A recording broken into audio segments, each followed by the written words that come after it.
Fox Sports. We are the Force. We are Florida. The moment Marlins fans have been waiting for is finally here. Young, dynamic, hungry. Sandy Alcantara takes the mound in his Marlins big league debut. The Mets counter with youth. Corey Oswalt takes the bump for only the second time this season, hoping to prove himself worthy of the starting rotation.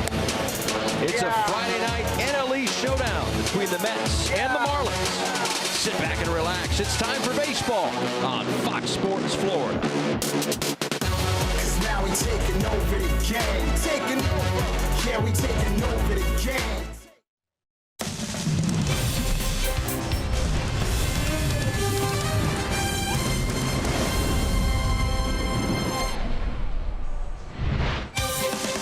Hi, everybody, and welcome to Miami. It's the Mets and the Marlins, first of a three-game weekend series between these two NL East rivals. Third time this year that we have seen New York, but the first time this season that we'll see Sandy Alcantara walking in with JT Realmuto, who, yes, is back in the starting lineup after a few days off because of an injured wrist.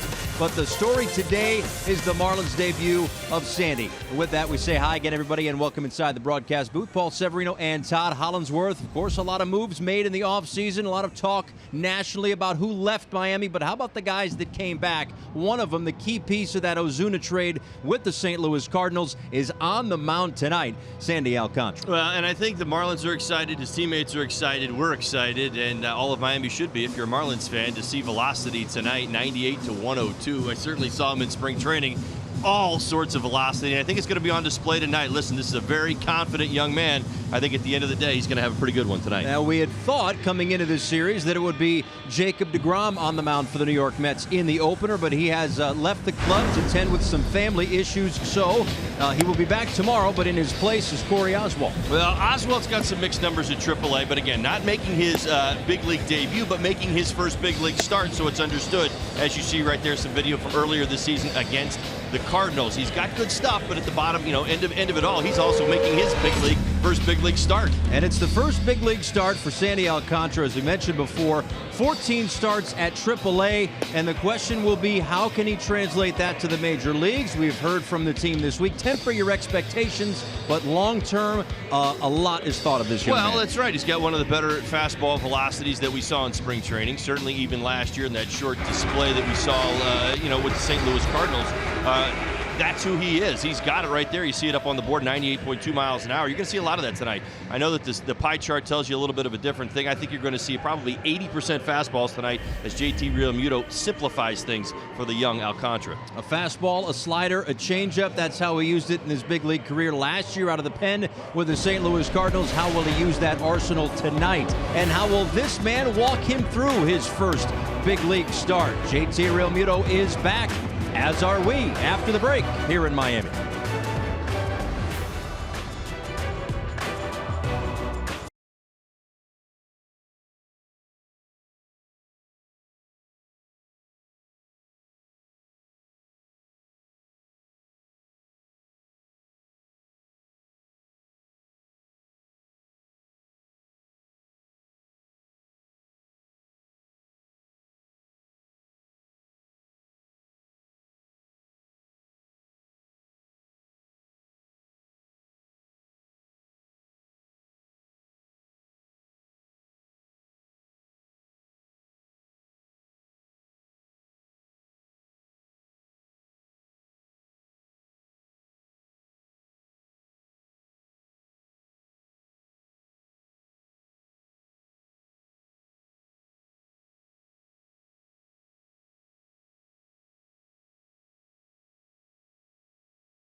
minutes, but first out to center field, Craig and Nelly.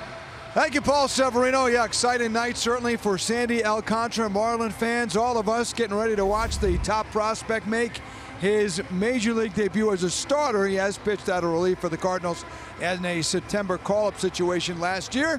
What are your thoughts before we get to the topic of JT Romero? Well, there's two things that really are in his favor. He's pitched in the big leagues before last year, and he was in with the Cardinal organization. It was a September call-up.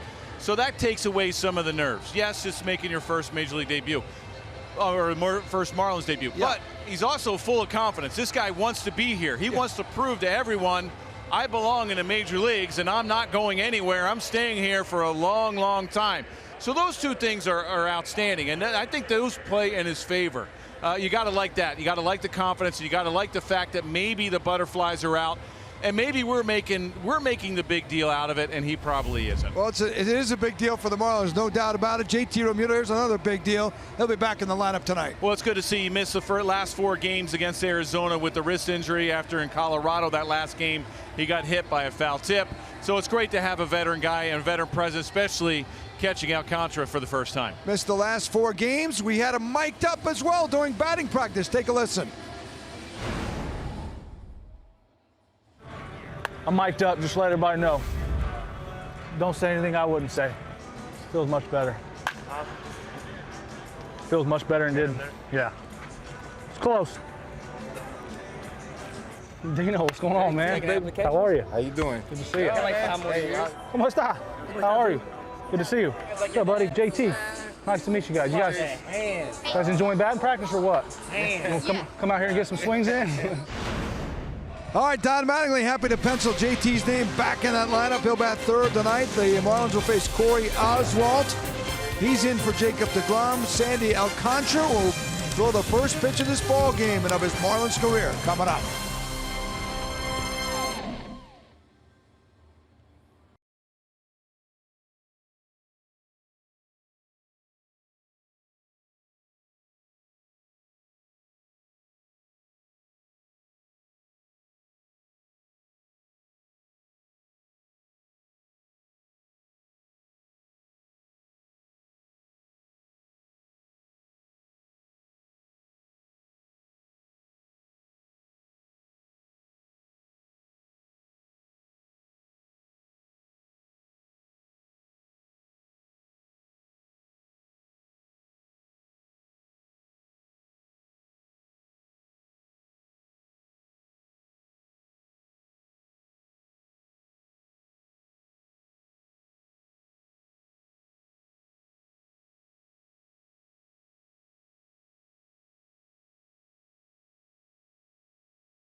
Brought to you by Southwest Transparency, low fares, nothing to hide. By WB Mason, who but WB Mason, the official office supply company of the Miami Marlins. Chevrolet, see your South Florida dealer today, and by your local Toyota dealers. Let's go places. Back here in Miami as the homestand continues. Diamondbacks out, Mets in. Rays to follow, but first this 3-game series against an NL East foe in the New York Mets. And oh, by the way, Sandy Alcantara making his first big league start and his Marlins debut. And this is the lineup that he will face. A tough test at the top with Brandon Nimmo, who's been swinging a hot bat. He leads off on the Mets lineup presented to you by Southwest. Jose Bautista, we've seen him with the Braves, we've seen him with the Mets, and so far with New York, he too has been swinging a hot bat. And as Drupal Cabrera hitting number 3 today, starting to heat up offensively as well. So the question is, how can this young man, Sandy Alcantara, kind of quiet the nerves that I'm sure there are? First big league start in a new uniform. We know, and he knows, a lot has been and will be asked of him. But here we go. Now, Sandy Alcantara, you see the numbers, 86 games. That's his minor league career, 3.91 ERA, 4.29 with the strikeouts. I think that catches your attention. Listen, it's all about velocity. He's got it, 98 miles an hour, up to 102. 14 starts at AAA this season. Hitters only hitting 238 against him. A whip. That's the one thing that really stood out to me. A whip of 127. I feel like tonight's a great opportunity for this young man to get him into the Marlins uniform, to get him his first big league start, to get him his first time in the here with his teammates in Miami. And here's why: the Mets have the 4th lowest batting average against fastballs. I think you're going to see a ton tonight. Well, there's the first one, and it misses just low to Brandon Nimmo. Of course, the injuries. Caleb Smith done for the year. Sounds like surgery is likely for Caleb Smith. And Jose Urena, who is working his way back, shouldn't be out much longer on the 10-day disabled list. And the suspension to Dan Straley have kind of created the opening in the rotation for Sandy Alcantara. Who throws his first strike. It's now 2-1. I think working with JT, as I mentioned before, the Marlins are aware of this. Expect Alcantara to really attack the strike zone with the fastball. Left field, this is Dietrich giving it a look. That's that same wall that got him the other day. Yeah, I think trying to get it back. A little more hesitation today. Of course, it was a high fly ball. Stay away from me. Mess with my shoulder. All right, so round 1 went to the wall. Round 2 to Derek Dietrich. Hopefully it's a 2-round fight. 2 balls and 2 strikes to Nimmo, who takes upstairs.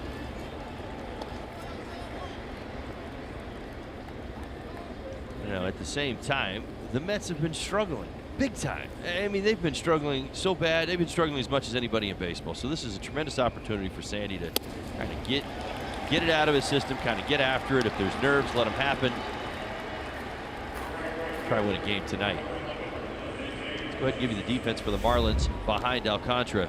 Dietrich in left, Brinson in center, Anderson once again in right field. He has started every game. Rojas, Riddle, Castro, Bohr, Realmuto behind the plate. As I said, Alcantara on the mound. Hasn't started every game. Anderson in right, but has been out there just about every day, of late anyway. Out of the stretch for Jose Bautista, who moves out of the way of that one.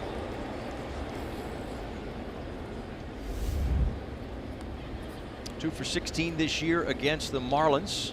As I mentioned before, a little bit with the Braves. Signed late with Atlanta, was then released as we were also leaving Atlanta same day. And we saw the New York Mets next, and there he was. Kind of followed the Marlins around a little bit for a little while. But it seems as though with the numbers that Bautista has found a little home with the Mets in the role that he is in. Squares to bunt, pulls it back, and takes a strike. It's 1-1. Mets had the off day yesterday.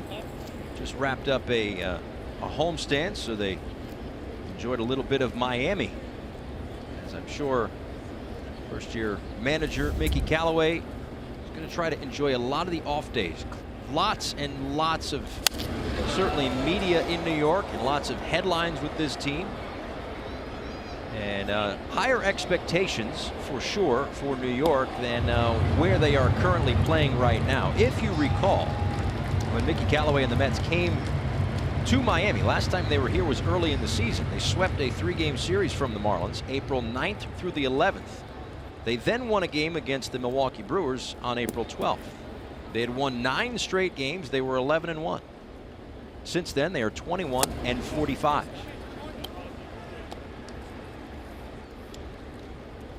Yeah, they have played, or I should say, they haven't won a series in their last 11. It has been and has turned into a long first half for this Mets team. Even in the win column, these two clubs entering this 3-game set. And as we are now officially into the second half of the season, numbers-wise, those two men will be seeing a lot of each other. A lot of NL East play in the second half of the season for the Marlins. Haven't seen the Phillies in a while. Still have a few trips to Philadelphia. Mets now won't see the Mets again until I believe there's 7 games in September over the course of a couple of weeks. Lots of Braves, lots of Nationals. Nimmo goes as Bautista pops this one up right side. Nimmo heading back to first base as Castro makes the catch for the first out.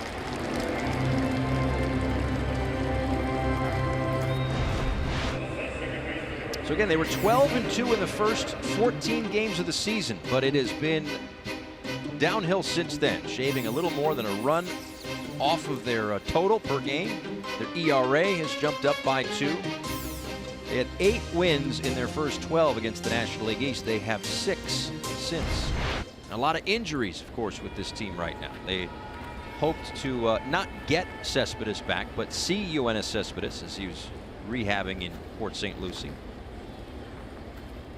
But did not join the club. Mentioned Jacob deGrom out with a family issue. Figures to start tomorrow. Tap foul by Cabrera, 0-1. So there have been some questions for the New York Mets. This one, though, this guy right here, maybe not so much. He's been rather consistent this year. 13 home runs and 44 RBIs for Asdrubal Cabrera. He's hit 10 of his last 11 ball games, 367. You kind of circle the top of this Mets lineup and say, okay, that's the hot spot. Be careful with the few guys at the top, but you can catch a few breaks as you make your way down. For Alcantara, I don't think it changes the game plan. Still going to be ultra aggressive with that fastball.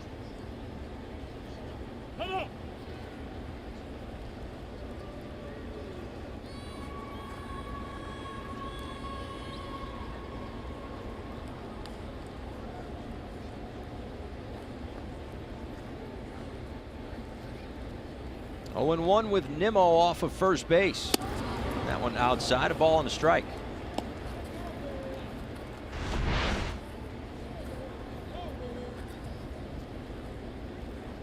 Pretty clean mechanics, obviously over the top. Has a little arm side run. You've seen it already. As the ball makes its way into that strike zone, it kind of tails away from the left-handed hitter or into the righty.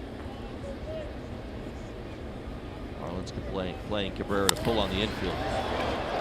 Out to left center where Brinson ranges over. Dietrich will make the play, and there are 2 outs.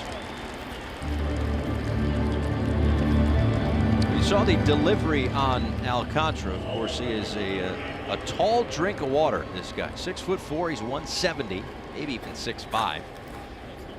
Tall drink of water. I talked with the president of baseball operations, Michael Hill, earlier today, just about what the organization has seen from Alcantara since spring, when there was some thought, whether it be inside or outside the organization, that he might break camp with the team, and how things have changed. And he talked about, of course, the fastball being such an important pitch in his arsenal.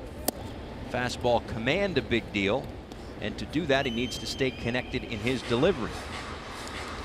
CEO Derek Jeter on the left, certainly watching Alcantara's Marlins debut, and it was the CEO that broke the news a couple of days ago.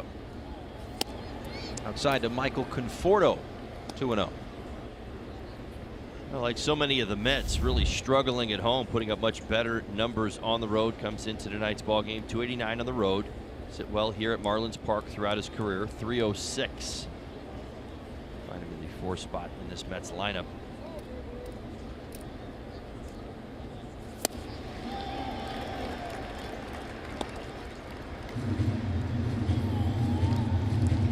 The top pitching prospect in the Marlins system, Sandy Alcantara, brought over this past December in the trade that sent Marcell Ozuna to the St. Louis Cardinals.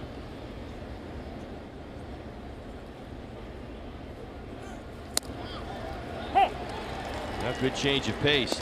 Arm side run there on the changeup as well, and that's where it will sit at about 89 miles an hour tonight. So keep your eyes on it, see if you see it. Good look at the circle change. It's a big equalizer against the lefties.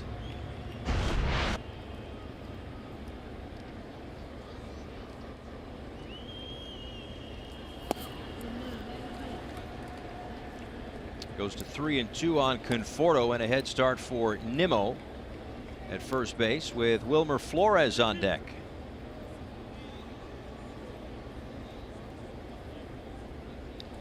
You see he's going to be making his 21st pitch of the first inning. I thought that might be the biggest hurdle for him tonight, his pitch efficiency. Big league hitters have a knack of doing that a lot more than the minor leaguers. Much like that 96-mile-an-hour fastball low and away, the ability to spoil a pitcher's pitch.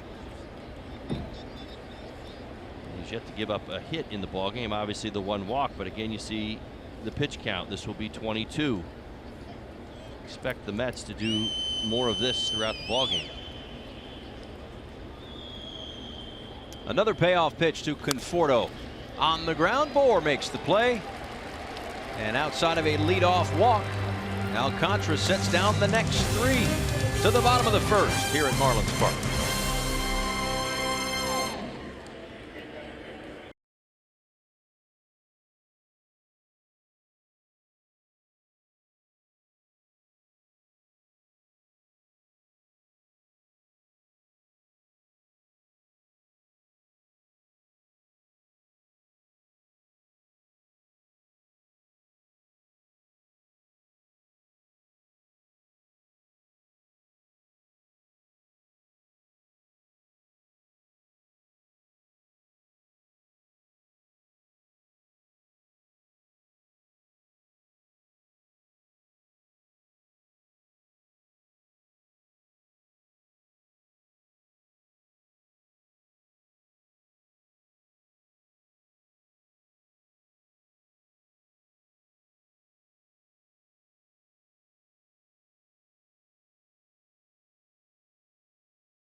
Sandy Alcantara, so now the offense will try to get him some runs as we take a look at the Marlins starting lineup presented to you by Southwest. Derek Dietrich at the top.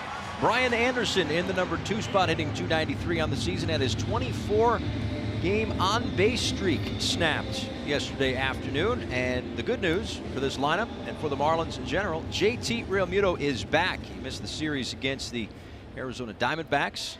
Hit with a foul ball in Colorado. Sat for 4 days as Corey Oswalt is on the mound. His first pitch to Derek Dietrich is fouled away, 0-1. Yeah, Corey, a big guy, 6'5", 240 pounds. He's the Mets' 7th round pick in the 2012 draft. You see his numbers, 47 1/3 innings, 49 strikeouts. Now, remember this about Las Vegas. I think it's as much a hitter's park as you will find, well, at least in the United States. Maybe it rivals Colorado Springs, but when you look at a pitcher's ERA at 5.32 at AAA Las Vegas, you got to take that with a grain of salt.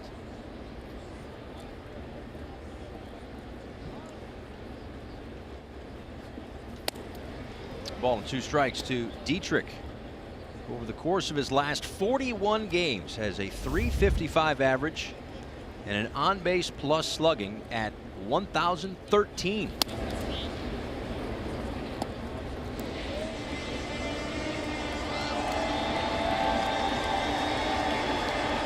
One of the hotter bats in the Marlins lineup as of late. Now the 2-2 pitch is fouled away.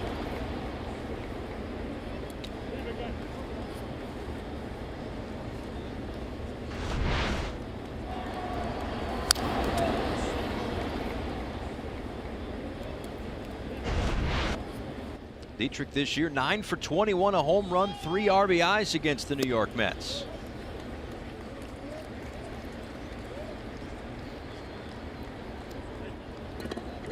We knew there would be some question as to who the 3 starting pitchers would be for New York in this 3-game set as Dietrich works the leadoff walk. Thought we'd see DeGrom at some point, Matz at some point. Lots of question marks along the way for Mickey Callaway, who goes with Corey Oswalt tonight. I think Oswalt has earned it. I think that's probably the best way to describe it. Here's your AutoNation scouting report. This is an emergency start. Obviously, DeGrom has been pushed back a day. He'll be in there tomorrow. Now making his first major league starts, but not his major league debut. Did pitch 4 2/3 innings of relief April 28th versus the St. Louis Cardinals. Ended up giving up a home run to Jed Jerko, right-handed hitter. So those were the only 2 earned runs he gave up. Didn't walk anybody, 4 strikeouts. So a solid debut for him. Now, mixed results in AAA. Again, I kind of explained Las Vegas to you. It's a hitter's haven. But he's been good over his last 3 starts, 3.38 ERA. So now what are you looking for tonight? You're looking for a 3-pitch arsenal, fastball, slider, change. The fastball, a little bit of sink, more run, 88 to 93. Slider and changeup, they kind of grade out as okay secondary pitches, but they sit in that same velocity range of 82 to 85. So not a tremendous amount of separation.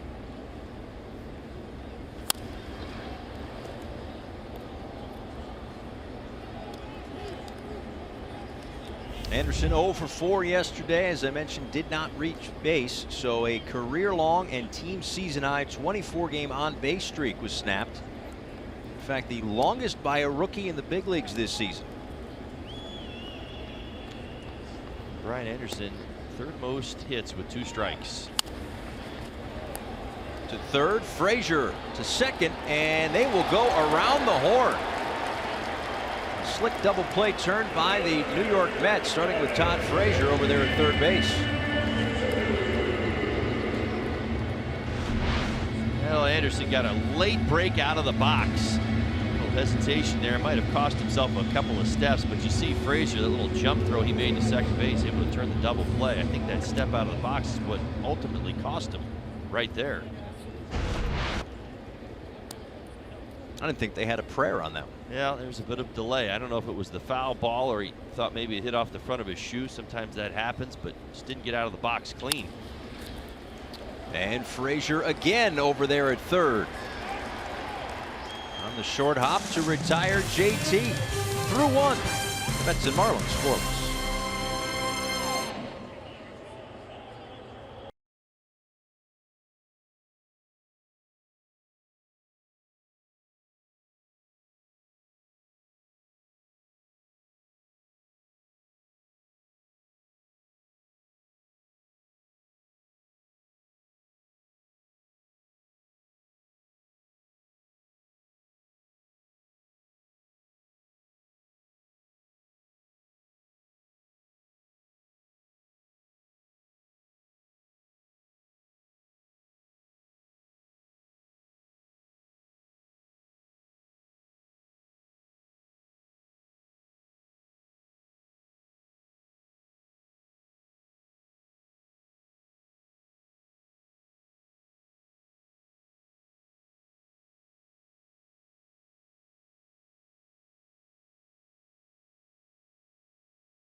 Sunday as the Marlins take on the Mets, and the first 7,000 fans, and I'm telling you, don't be late, we'll get a limited edition Justin Bohr superhero bobblehead. These things are going to go fast. Visit marlins.com/themes to get your superhero ticket today. We were checking one of those out. It's one of the coolest bobbleheads I've seen from the Marlins in my 2 years here. And they have a bobblehead museum, so they know what they're doing. I'm not lying. I'm not one. I'm as black and white as they come. I'm telling you, if you miss out on the bobblehead, shame on you. I'll give you a good look. Those are donuts on the bat. I mean, how appropriate, right? You think back to the home run derby last year, and you know, bringing back some great memories. Obviously, the great display that Justin Bohr put on, and then the donuts on the bat. I just think it's well done. Terrific job. So that is Sunday, the series finale against these New York Mets, who have Wilmer Flores, Todd Frazier, and Devin Mesoraco due up here in the second against Sandy Alcantara. Inside, 2 balls and a strike. So 22 pitches in the first inning for Alcantara. Who knows if it's nerves or control or whatever it is, but I know you weren't a pitcher, but the first at bat compared to the second at bat, the first inning compared to the second inning in terms of getting into a rhythm. Oh, and that's really what it comes down to. I mean, we saw how the game started. I mean, again, much like we described, big league hitters are going to fight. They're going to battle you differently than the minor leaguers will. They don't expand the zone nearly as much. The strike zone, generally speaking, is a little bit smaller here at the major league level. These guys know how to defend the plate. Castro drifting out to shallow right field, but it'll be Anderson calling him off for the first out here in inning number 2.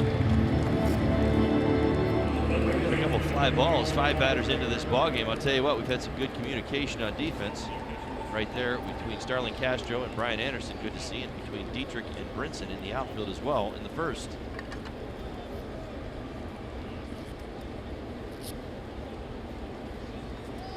And now Todd Frazier. Spent a little time on the disabled list for the first time in his career earlier this year, and now lines a base hit over JT Riddle on the first pitch.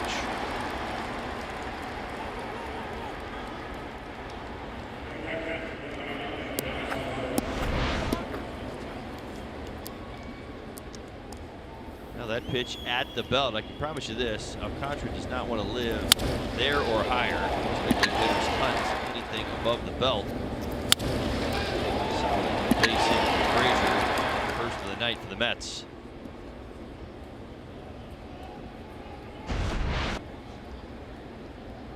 One on, one out for Devin Mesoraco, who has to get out of the way of that one.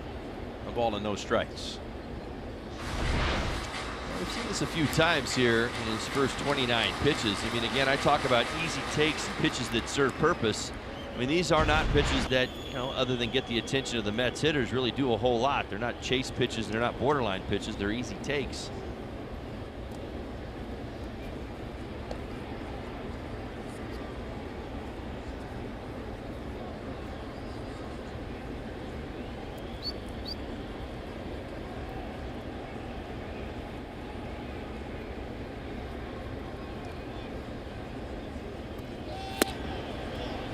I was going through my notes from the spring, and I remember it was the last week or so of spring training, and I had written down, you know, rotation: Urania, Straley, question mark, question mark, question mark, and then there were about 11 names that were listed as to who was going to fill out that rotation, and Alcantara's name, of course, was there.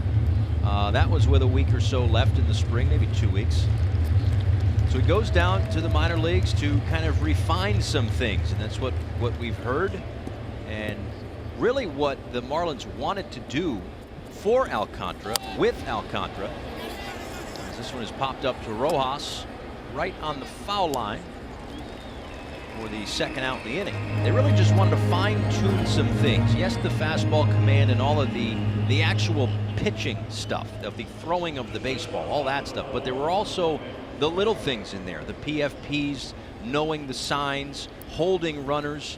That's one of the things that Juan Nieves and a number of people throughout this Marlins organization have been focusing on with this guy, so that when he is competing, when he's on a big league mound and he's in the midst of competition, he's not thinking about those little things anymore. That's what we had heard, was He's down there now, and everybody's asking about him early in the season. When's he coming up? When's he coming up? And we kept saying and kept hearing, well, they just need to fine-tune some things to help finish him off. I think most importantly, front office wanted him to earn his way here. Certainly, organization has had a lot of turnover this winter, and again, you see that his fastball plays at the major league level. You're absolutely right. But again, the idea of fighting for a spot and earning a spot is as important to this organization as is the stuff.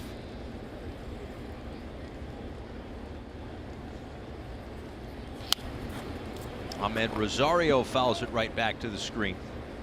96-mile-an-hour pitch. Still 0-2 to the New York Mets shortstop.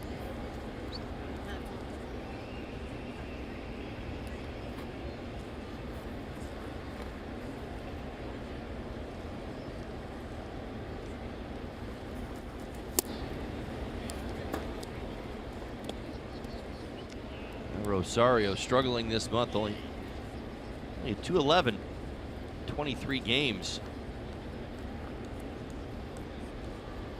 It's been a combination of things that have plagued this Mets roster, including injuries, poor performance, in some instances underperformance. Our expectations haven't been met. No pun intended on Met.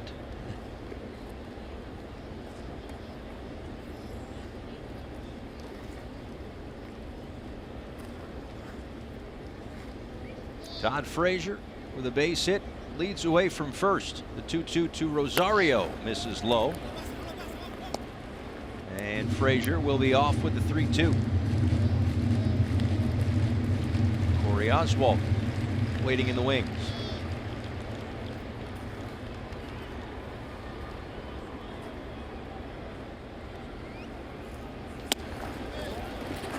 And the pitcher will bat with 2 on and 2 out.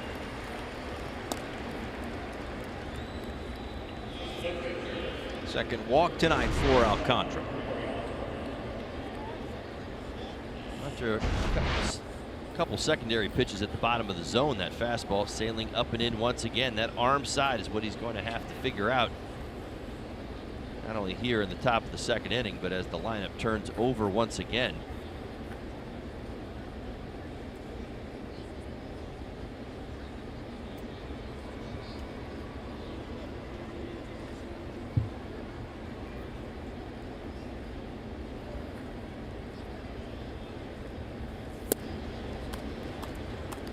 Ball once is the home plate umpire, Stu Sherwater. Eric Cooper is the umpire at first.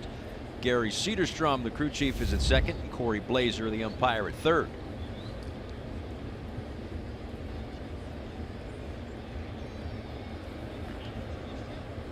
Two on, 2 out jam for Alcantara in his Marlins debut. First big league start.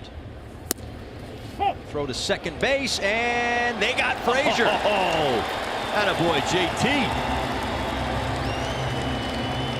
Both JTs. One with the throw, the other with the tag. They get Frazier.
a little bit of trouble in that second inning as we move along to the home half of the second. But first, Geico presents this day in Major League history. On June 29, 2005, Craig Biggio asked for the baseball that hit him after he passed Don Baylor's record of most times being hit by a pitch. He went on to get hit a total of 285 times. That and 3,000 hits and some other stuff got him to the Hall of Fame. Well, you know what's so interesting about that? Biggio's got the top spot, and he kind of, was leadoff hitter. That's what he did for the Astros. And I got to play against Craig throughout, well, most of his career. He played longer than I did, but Craig just wouldn't move. Speaking of a guy who wouldn't move, there's a guy that doesn't move. Climbing the charts. Well, he knows what the target is now. The target number, 285. There you go. The franchise leader in hit by pitches, Derek Dietrich. He requested that I refer to him as that. No, he didn't. I'm kidding. Strike to Justin Bohr, who leads things off. After him, it's Starlin Castro and JT Riddle, who applied a very nice tag on Todd Frazier at second base to get Alcantara out of some trouble. This one looped into shallow left field, and that one's going to fall in for a base hit. A leadoff single for Bohr here in the second. Now, fantastic job by Justin Bohr aiming this one in. Well done. You love it. High pop. This is no man's land. Found the soft spot in the defense, literally. Leadoff single. It's not a breaking ball. Big swing. Jams him just a little bit. That's okay. Start to the second. No, he got a hit the other day that's going to kind of affect his average exit velocity on hits. They all count the same. All the hits count the same, and he's not going to give any back. But he had another one of those loopers in the infield as Castro lines one out to center field right at Brandon Nimmo. That base that you're talking about, I think it went about 100 feet, maybe 105, and backed up when it hit the grass. That's right. It's like a chip shot. First thing I thought of was I wish my wedge did that well. That's right. You want to get up and down from bars once in a while. Needs to sit. JT Riddle came back to the Marlins after the second go-round against the New York Mets, the second series. These two teams played in early April and mid-May. Riddle came back after that, so no 2018 numbers against the Mets for JT Riddle. I'll tell you what, he's been fantastic on the homestand. That 4-game series versus the Diamondbacks, pumped out 6 hits, 6 for 13, a couple of runs, a double. What impressed me the most, we'll talk with Don Mattingly during batting practice about JT. He's really happy that he's spraying the ball around the yard. This one behind third. Rosario calls off Frazier for the second out.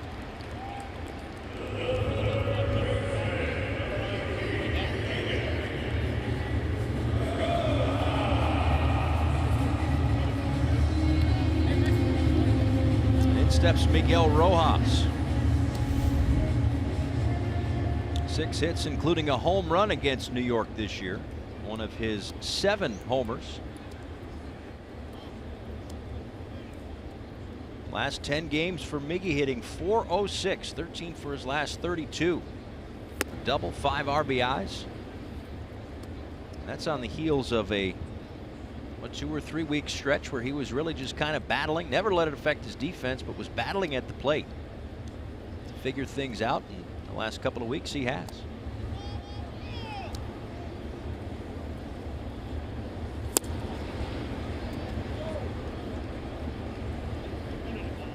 As Rocco just short hop Oswald.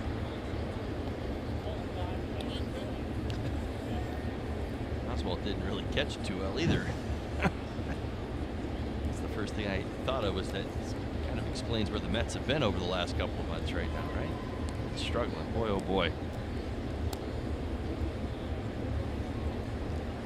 0-9-2 in their last 11 series.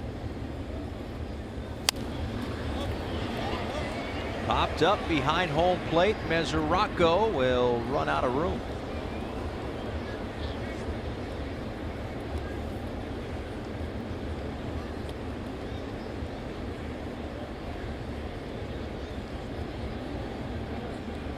way the Mets have been struggling, we talked about it before, I'm sure we will talk about it over the course of these 3 days, is yes, there have been injuries, but there have been some like catastrophic season-ending injuries. Travis d'Arnaud, Tommy John, done for the year.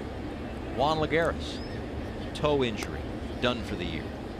Rafael Montero, elbow, torn UCL, done for the year. AJ Ramos, a week or so ago, 60-day disabled list, torn labrum right shoulder, done for the year. So it's not, unfortunately for the Mets, it hasn't been, you know, he's got a hangnail, 10-day DL, he should be back on day 11. It's been big injuries that have led to the last 2.5 or so months for the Mets that have been rough.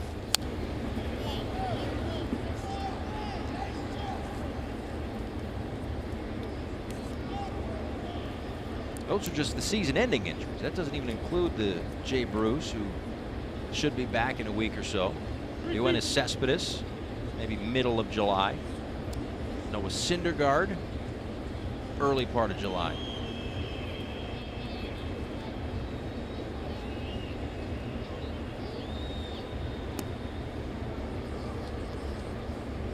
Payoff pitch coming. Off goes Bohr, and a line drive into the glove of Asdrubal Cabrera.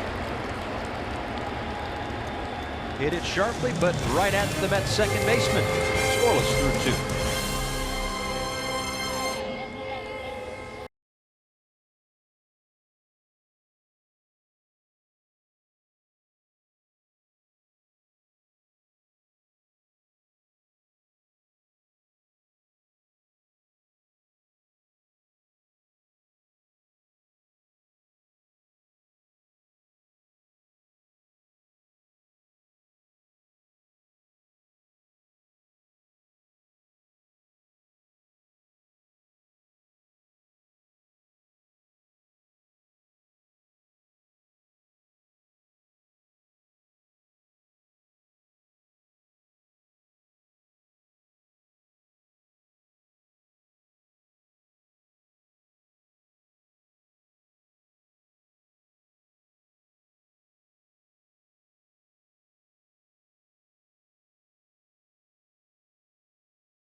Video with hashtag Hats Off for Heroes. For each post, T-Mobile will donate $1 to support veterans. Back here at Marlins Park, Paul Severino and Todd Hollinsworth with you. A scoreless game heading to the top of the 3rd inning. Oswalt, Nimmo, and Bautista due up for the New York Mets. Oswalt was at the plate when JT Realmuto picked off Todd Frazier to end the 2nd inning. Oh, by the way, you can vote JT Realmuto to the All-Star game, in case you haven't already or haven't looked at any of the numbers that would suggest that he is the best catcher in baseball or anything. Well, I mean, even getting into nice slider right there from Alcantara. The significance of that, he was struggling that inning, had lost the fastball command. I mean, the timing could not have been better with runners on first and second. He'd fallen behind Oswalt, for crying out loud, and JT pops out and picks off Frazier and ends the threat. Let's check in with Craig Minervini, who is with a, I'm sure, a nervous special guest. Well, we'll see. Your Lenny is Sandy Alcantara's wife, and this is his beautiful son, Sadiel, is 3, and his agent is over to our left. That's Adriel Reyes, who will interpret for us. Well, what is this night like for you? Is it emotional? ¿Cómo te sientes esta noche? ¿Es emocionante? Sí, muy feliz. Gracias a Dios. She says she thanks God and they're extremely happy. that he's here. Well, yes. How is it different for you, your Lenny, than when you came up with the St. Louis Cardinals in a September call-up, just from an excitement standpoint? Él dice cómo es diferente cuando él lo subieron a San Luis comparado a cuando hoy, como hoy, que lo subieron con los malos. Bueno, no sé si muy bien, pero estoy contenta de que ya lo hayan subido para Grande Liga. Yeah, she says she doesn't really understand or feels like it's different. She's just happy that he's here. She actually wasn't here when he was called up with the Cardinals. This is her first time watching him pitch in the big leagues. And your son is a baseball player too, I'm thinking? Si tu hijo juega pelota también. No, pero quiere. Said not yet, but he will. Tell me, from your standpoint, you guys represent Sandy. What about this moment? And I know he was eager to get up here. He's very confident. Tell us what you know about him. Well, I mean, just being in AAA and going out there and pitching well every day. He's giving us a call, hitting us up on WhatsApp, trying to find out when he's going to get the call. It's just about being patient. You know, this is a great organization. The people here are doing a great job with the new pieces they brought in. So for Sandy, he's just excited. He's just really excited. We're happy for him. Got a tremendous smile and that confidence that he exudes. He really felt like he belonged here. That's a big part of it. Everywhere he's been, he's always felt like he's the best. And you know, here's his shot. Good seeing you guys. Sadio, thank you. Gracias. Thank you. Okay, back to you, Paul. Excellent, Greg. And folks, thanks so much. As now back-to-back strikeouts as he sets down Nimmo 2 away here in the third. I'll tell you what, there's been good signs. The secondary stuff has been outstanding. Good changeup there to put Nimmo down. Take another look. Circle change, great depth. I'll be honest, through 50 pitches, I think he's had better control of his secondary pitches than his fastball. Be all honest. Jose Bautista can't hold up. And it's 0-1. Got Bautista to pop up to Starlin Castro in the first.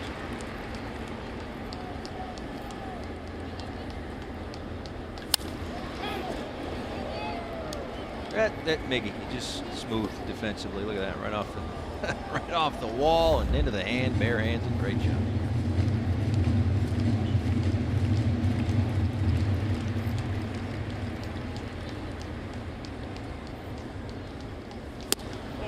Just off the edge, a ball and 2 strikes.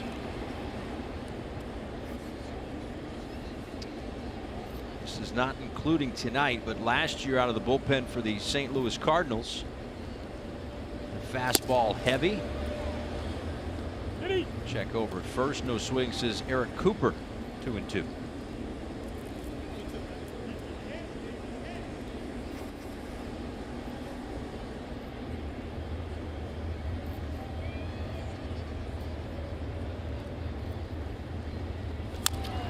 Just got a piece to stay alive. Again, first big league start, but made his major league debut with the Cardinals, who signed him for $125,000 when he was 16 years old back in 2013. The young man enjoying every second of tonight, I'm sure. Dad on the mound. And when the Cardinals got him, he was 6'3", 170, and threw 92 miles an hour. He's now up to 6'5", 203, and throws. He can get it up there. I haven't seen it there yet, but he can get it up there. I've heard it 102. Well, I mean, he's been pitching tonight. I mean, we saw the high velocity in spring training, but I'll tell you what, it was a little bit more grip it and rip it early on, and he's been under control. You can see the poise. I mean, other than the fact that his fastball sitting at 93 to 95 has had a little too much arm side run, he's looked under control almost all game. Really looks like he's broken a sweat. Base hit down the left field line for Jose Bautista. Tracked down there by Dietrich, and a 2-out double for the Mets right fielder.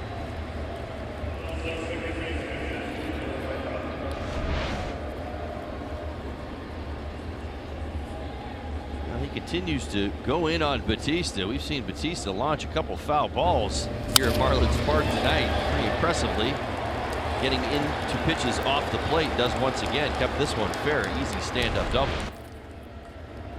That's now 10 doubles to go along with 2 home runs, 23 walks, 13 runs scored, and OPS over 900 and 12 RBIs since joining the Mets, and this now his 34th game.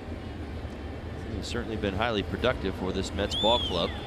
Jumped all over that opportunity. You're right. I still remember the day we were heading over to play the Braves, and he was moving out. He was. It was moving day in Atlanta. Batista. He was on his way to New York, and I think New York's pretty happy to have him. Ball 1-2 as Drupal Cabrera flew out to Dietrich in the first inning.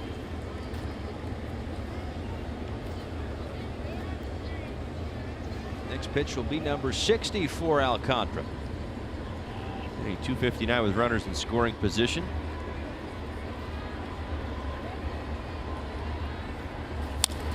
Up the middle, Riddle had him shifted over there, and he'll make the play on Cabrera. He's stranded one in each of the first 3 innings, and his biggest fan give him a hand.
Todd Hollinsworth and Craig Minervini with you. It's time for the Toyota Inside Look. So yesterday, wrapped things up against the Arizona Diamondbacks. 15-18 against the NL West, whom we will see no more of this season. First 2018 team to complete a season series against an entire division. That's it. Lewis Brinson with a line drive, left field, and that one is gone. A leadoff home run on the first pitch for Lewis Brinson, and the Marlins have a 1-0 lead.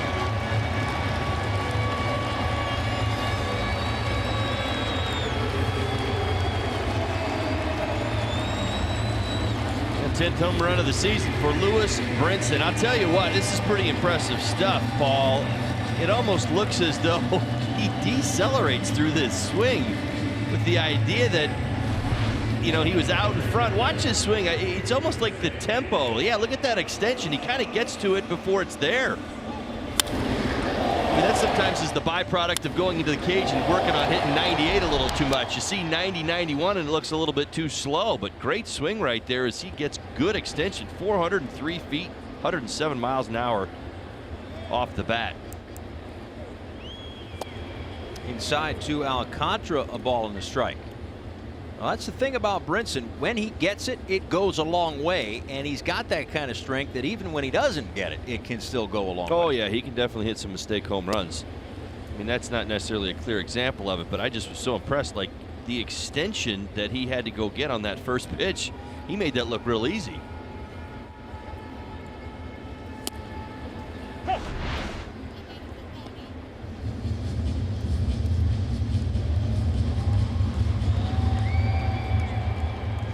First home run since the 6th of June. Flores at first has a tough time getting it, but he'll flip it to Oswalt for the first out here in the third.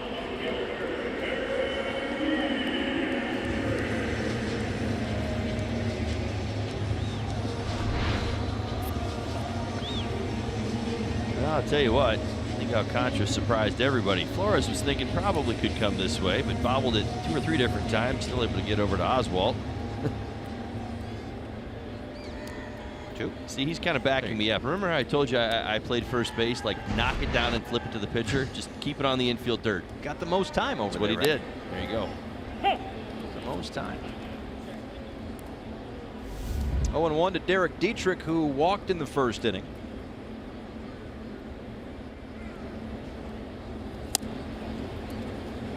Spins away from that inside pitch. A 1-0 lead for the Marlins thanks to the home run from Lewis Brinson. His 10th on the year, into double digits.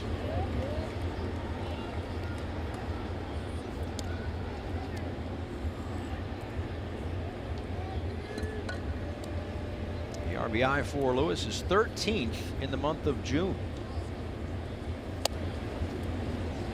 which is in the top 3 among rookies.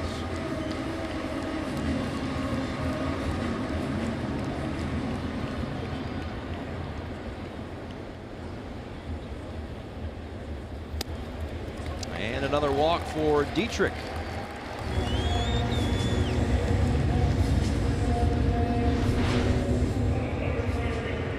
Look at the Brinson home run via StatCast. 107 off the bat. It goes over 400 feet. I'm telling you, he didn't get it all. I agree with you wholeheartedly. You know, that sweet spot of his swing is about 6 to 8 inches farther back of where he hit it. He got great extension, which showed you the good ball flight, but I'm telling you, he gets that one, he hits it up near the up over those seats. He hits it up onto the landing. That's how much power Lewis Brinson's got. There's no doubt. You see it every day in batting practice. He possesses it. You just got to learn how to use it more consistently.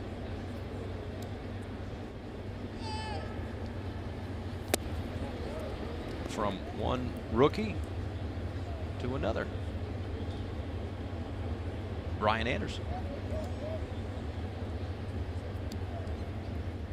1 ball, 1 strike, 1 out, 1 in, and 1 on.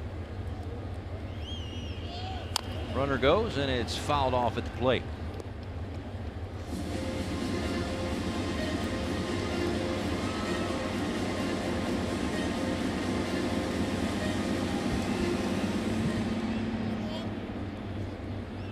Anderson grounded into a double play back in the first inning.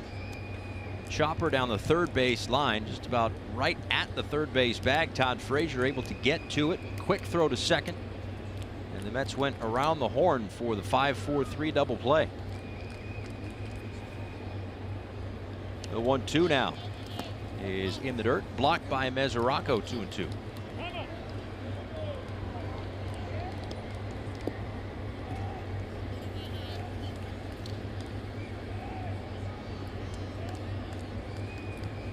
Corey Oswalt tonight, Jacob deGrom tomorrow for the New York Mets.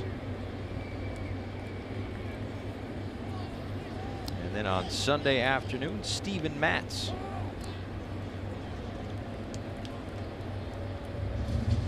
Dan Straley goes on Sunday, and Pablo Lopez likely for tomorrow. So we'll be talking Marlins debuts tomorrow as well, it seems.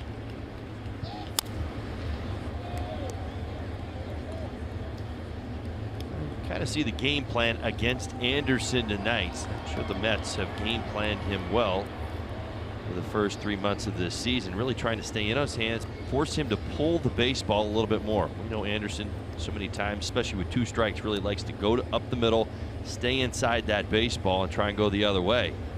He'll fight you off till he gets a mistake.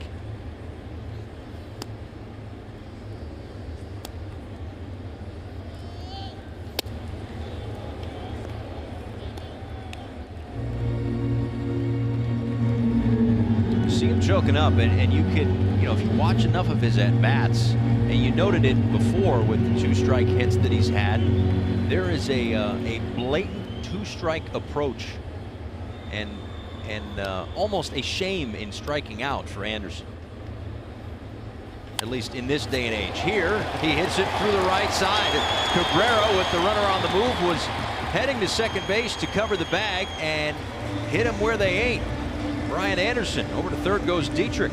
Well, you love it. You put Dietrich in motion because of just about everything you said right there, Paul. I mean, number one, he has great bat control. He's choking up, and he's going to put the ball in play. And what are they doing? They're pounding him with sinkers, 2-seamers that are running in on his hands. So trust that he can handle the bat. And he does it well once again. Dietrich making his way over to third base. I mean, this is a high percentage play for the Marlins. Of course you put Dietrich in motion. They don't run much. This is the best guy on the team that you probably run with. Anybody that's in front of him's always got the chance to run with Anderson in the box. So another hit with 2 strikes for Brian Anderson. Yeah, 40th on the season. It's got him tied for third in Major League Baseball with hits with 2 strikes. No, by the way, the league average with 2 strikes, 169. He's just under 245. That's Major League rookies, or no? That's that's everybody. That's everybody in Major League. Oh, how about that? Yeah, pretty good. Look at that. And yet somehow Brian Anderson not in the conversation in some people's minds for NL Rookie of the Year.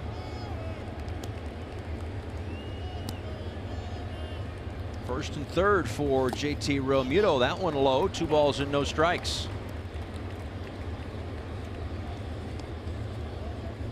He's been crushing righties this year. Yeah. 343 clip. We've probably talked about this too much from the other perspective, in that he wasn't handling the lefties nearly as much, but good to see, no doubt about it. Big numbers against the righties. And that's a base hit through the left side. An RBI single for JT Realmuto. Back in the lineup and driving in a run. It's 2-0 Miami. Well, I'll tell you what, Lewis Brinson, I think in some regards made it look easy with that first pitch home run. Bat's awake and finding holes right now. Great at bat by Anderson. Obviously, JT Realmuto follows that up. Doing a fantastic job. Hit .330 at home this season. Picks up the second run for the Marlins, and they're looking for more.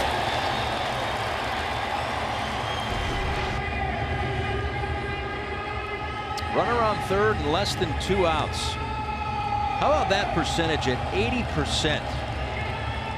Just has a knack for being able to drive the guy in, one way or another. Well, you've got 2 situational hitters between Anderson and Realmuto hitting right next to each other in the lineup. I mean, to have an entire lineup with that type of approach would be a scary thing. You can almost guarantee the offensive success because they're both incredibly smart hitters. They hit to the situation, and they both possess, power and the ability to put the ball in play.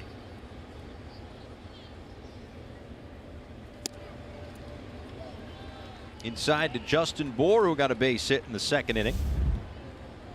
2 runs in, a home run from Lewis Brinson, and an RBI single from JT Realmuto.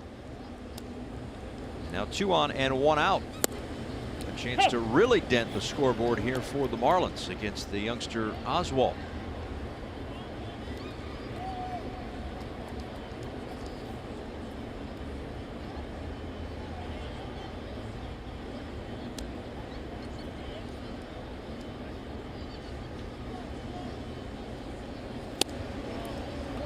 Inside, 2-1. Yeah, having some fun at the yard tonight on Friday night in the summer. It's the Bour donut dance. You might be right. You're doing it Sunday too when they give away the bobblehead. 3-1.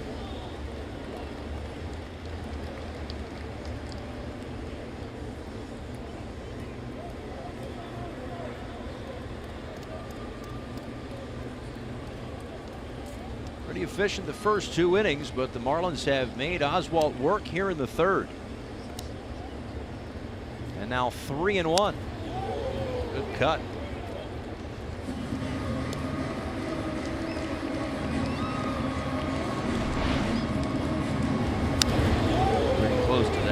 spot for JB. The big guy loves to get those arms extended up and away.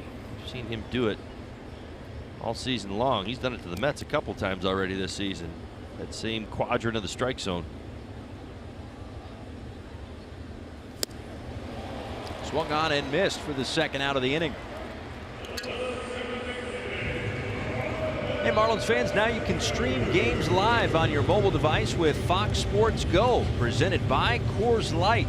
Download the app and take Fox Sports Florida and Marlins baseball wherever you go.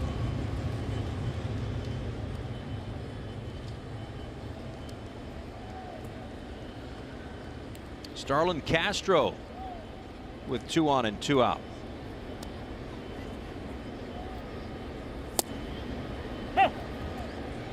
Now for Castro on the road trip, as there is action in the Mets bullpen. Road trip was Baltimore, San Francisco, Colorado. He was 6 for 37, which is a 162 average, 2 home runs, or 2 RBIs and 4 runs scored. In the 4-game series against the Diamondbacks, the same 6 hits in 17 at-bats. That's a 400 average. And he'll add to it here on the homestand. Castro with a base hit up the middle. In comes Anderson. And it's 3-0 Miami. Point being, he's been hot.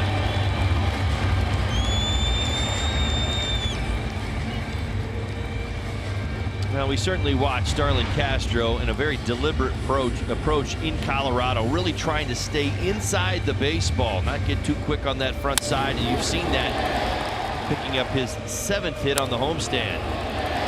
You can even see it on the spin right there. That was not trying to pull a ball, even though he knew he was going to get a 2-seamer probably early in the count, able to stay through it and drive it back through the middle, pick up the Marlins' 3rd run.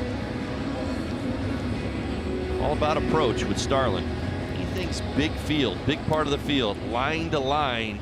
Starlin is a major threat in the lineup. Here's the 8th hitter of the inning. JT Riddle fouls it away.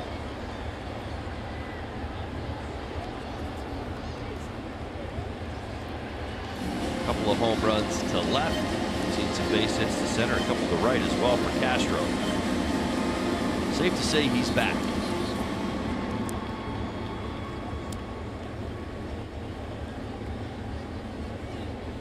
And he's on the move. Throw down to second is not in time. A stolen base for Castro. And with 2 strikes and 2 outs, the Marlins have 2 in scoring position. Yeah, Starlin doesn't do it often. Sounds like he got a good enough jump. He was off, and he did get a good enough jump.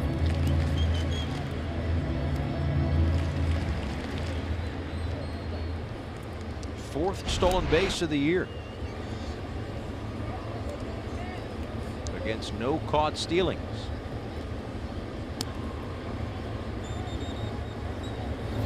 Inside to Riddle, 1 and 2. It's safe to say he's a situational runner now. Stolen stolen 20 bases a couple of different times in his career. Of course, those were early on with Chicago. Did you realize you got to go all the way back to 2015 to find the last time he was actually thrown out? Is that right? That is a fact. At 4 for 4 this year. 2017 he was 2 for 2, and 2016 he was 4 for 4. Should run more. I don't know if he's a gambling man. Like that perfect attendance.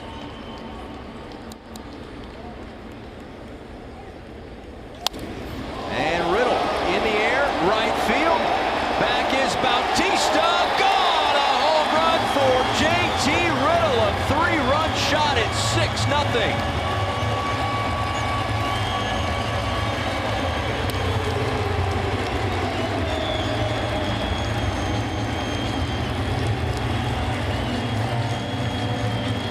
Now, speaking of heating up, having a homestand, hit number 7 for JT Riddle. You know, a lot of times when you get on the pitch away, when you start to open up your game, you pick up a few hits, lefty on lefty matchups, the inside part of the plate starts to open up. You start to think a little clearer, keep that front shoulder in, and this is a great example of just that. Elevated fastball just below the numbers. And I'll tell you what, he got those hands through and kept that front side closed. That is a pretty swing. second homer of the inning, one from Brinson, one from Riddle. And a Florida Lottery call to the bullpen for the Mets. It's 6-0 Miami.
Have had a 6-run inning. And they lead it by that count right now in the bottom of the third. Everyone deserves a second chance. Just play Grouper. Enter your Lucky Money ticket online and you're registered for the $400,000 Super Grouper Second Chance promotion. The Florida Lottery, it's your ticket. Must be 18 or older to play. Play responsibly.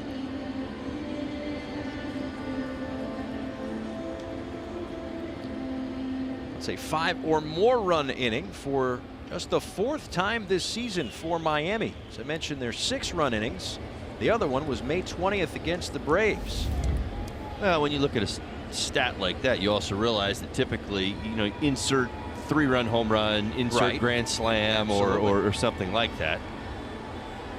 Of course, what happens this inning? You get a 3-run home run from Riddle. Now into the ball game, Chris Beck.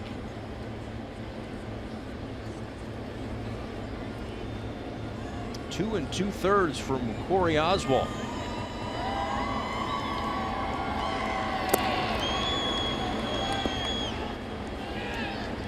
Miguel Rojas, the 9th Marlin to bat here in the 3rd inning. Lined out to Cabrera at second base to end the 2nd.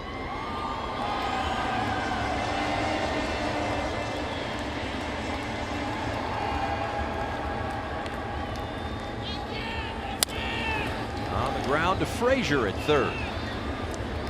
But 6 runs come across in this inning for the Marlins. They were just getting started when Lewis Brinson hit a home run. His 10th of the year, and later a 3-run shot from JT Riddle. 6-0.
the Marlins. Let's check in with Craig Minervini. Just take it. Oh, thank you very much, Paul. We're just talking about the tackle box auction. Here we go. Each player has a tackle box. You can bid on it tonight and tomorrow. I'm with Haley Milon. This is Justin Bour's fiance, who's no stranger to television news and weather and sports as well. And we're going to talk a little bit about the different things that Justin Bour likes. And actually, you said I could pinch hit for you, so I'll take the mic. All right, I got this one. I got this one. The interview, but go ahead. You can go ahead. Tell All right, me so about let me this. tell you about some of this swag. Check this out. This is a Justin Bour game-used bat. Oh. It's covered in pine tar. How about that? I don't know if you've smelled Justin after a game when you're interviewing him. Unfortunately, no. Yes. Well, he smells like pine tar, so it's basically Justin scented. This is a 44 glove made just for Miami and Justin with the teal. It's beautiful. I gotta say, I threw in the unicorn myself. That's just, you know, if you come out and you want to bid on this and you have a daughter, maybe. Justin doesn't really like unicorns, not to my knowledge. Perhaps we slide that which is over. next door. What else do we have? So we have this, the World Cup going on. So Adidas World Cup FIFA ball. We have 5 Hour Energy. That's so big. Justin loves 5 Hour Energy. And how about the bobblehead? Does he like the bobblehead? That's going to be a Sunday giveaway. He loves it. He loves it. He was so excited when he first saw it. And honestly, you hold the two next to each other. It's my man right there. It's Hubs. Well done, Haley. Good stuff. And I know we got the bidding up to, what is it, $350 already? We're at $350. Oh, what about Curious George? All right, so I have a Chihuahua named George who's really taken to Justin. Justin's like an animal whisperer. So we got George here, the Marlins fan. That's a lot of fun. Again, you can bid on these here. We're up at section 12, 14, and 16. The players are represented. Brad Ziegler. Guys, from what I understand, his wife's out of town, and he went shopping. How about that? He did. That is a man going shopping right Dave, there. take a look at this. Well, yeah, he's got a PS4, Monopoly. Brad Ziegler went shopping yesterday and picked up all these items for his tackle box because his wife is out of town, and that bidding is up to $400. So stop by, say hello to the wives, the fiancés at section 12, 14, and 16 tonight and tomorrow, For a right? good cause, yeah. Marlins Good cause. There we go. So Thank you, Haley. Very good. Thanks for stealing the mic, too. Paul, back to you. I'll steal it back from both of you. Thank you guys so much. Yeah, I'm hanging out with Brad Ziegler. He and I shop the same way. Video games and candy. That's the way to go. This one lined right back underneath us. And it's 2 balls and 2 strikes to Wilmer Flores. So now a 6-run cushion for Sandy Alcantara. And if there were any nerves early, one would think with a 6-run lead, those nerves are long gone by now.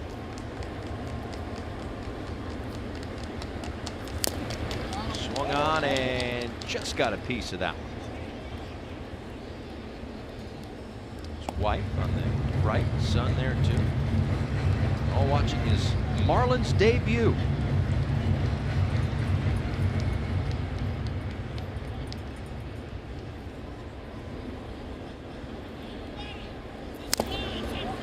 And again, Flores just gets a piece. I'll tell you what. We rant and rave sometimes about velocity that we fall in love with. We certainly know that he possesses it. We showed you the boards early, and he has had a masterful changeup all night. In fact, he's relying on it more than his fastball. We've seen very little fastball as this game has developed. Go back to the Conforto at bat, the one that started this inning. He threw 4 consecutive changeups to him.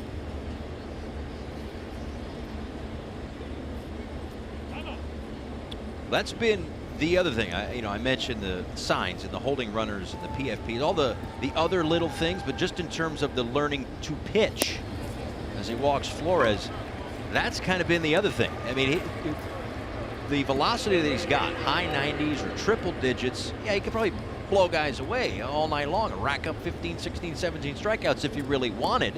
But then he'd be out of the game in the 5th inning with 120 pitches, and they don't want that. And I'm sure he doesn't want that. So figuring out other ways to induce the soft contact, get more outs without all the strikeouts and work deeper into games and be more of a pitcher than a thrower. That's been the key.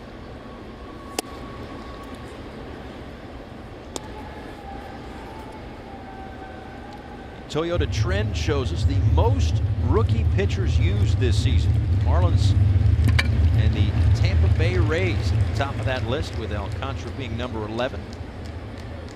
Mets also on the list with 9.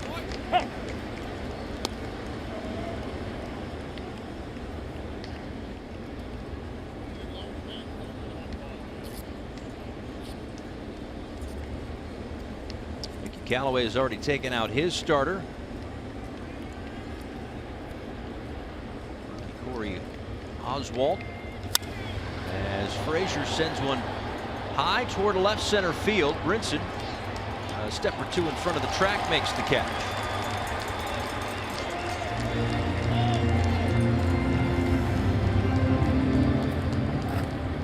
Pretty good example of the effectiveness of his slider. He got Frazier out on his front foot. Frazier base hit his first at bat on a fastball. Mistimed that slider. And just another look. Again, we're talking about pitch values here. You see the extension, but too much of it. Ended up hitting it as high as he did far. Line to left field by Mesoraco and over the head of Dietrich and off the wall. Being waved around from third. Here's the throw from Riddle. It was into the runner, and it gets to the backstop. To third goes Mesoraco. It's 6-1.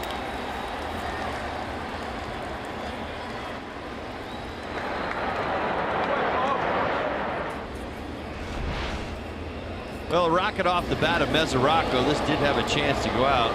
Certainly some exit velocity. Dietrich chased it all the way to the wall with the idea that he may have had a catch. See the throw back in, a pretty good one. JT Riddle's throw just off a smidge, a little too much run on the arm side as it kind of works its way into Flores. Throws a little bit more on line. I bet you have a shot at Flores at home.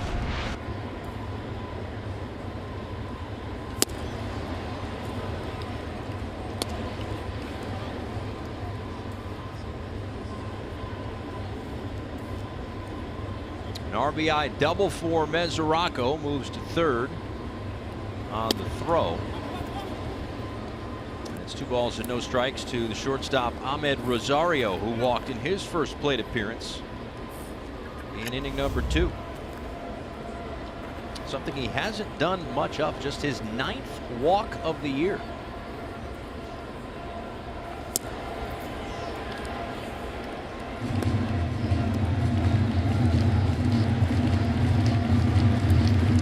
Scored a double and an E6. Throw from Riddle that may have gotten a piece of Flores and went to the backstop. Nevertheless, Mesoraco at third.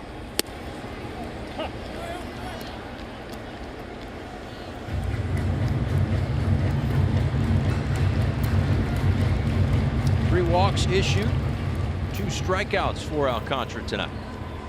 3 hits and the 1 run. Now 3-2. So Rosario walked in the 2nd inning. Again, that was his 9th walk of the year. His first walk since the 5th of June.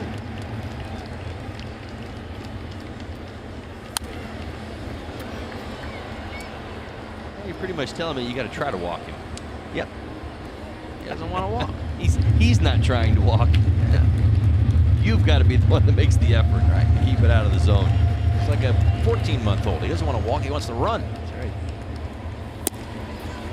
But he'll walk twice tonight. First and third, 2 away.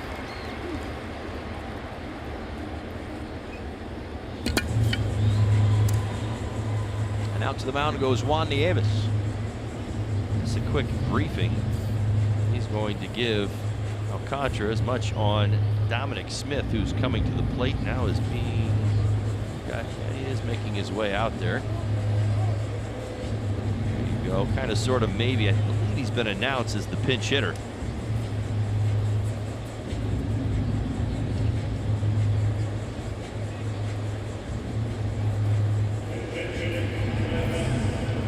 Here you go.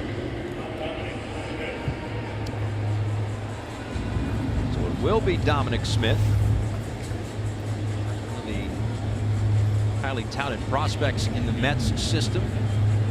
A year or so ago, thought of as the first baseman of the future, but playing a little bit of outfield as Drew Rosinski begins to loosen.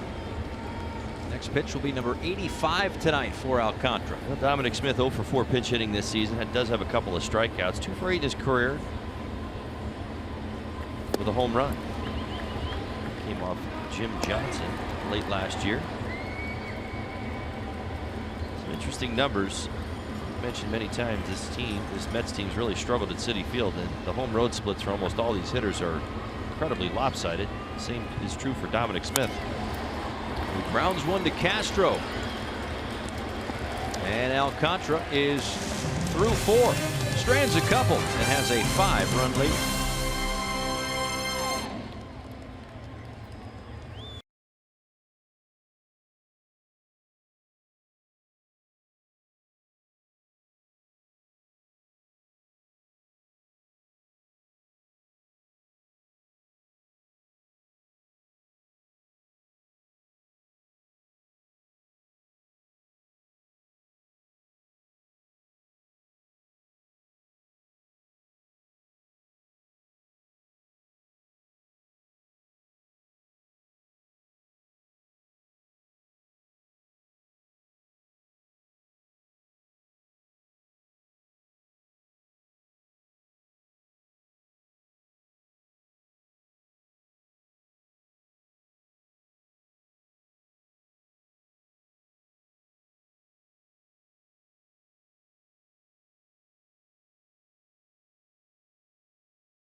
By Southwest, transparency, low fares, nothing to hide.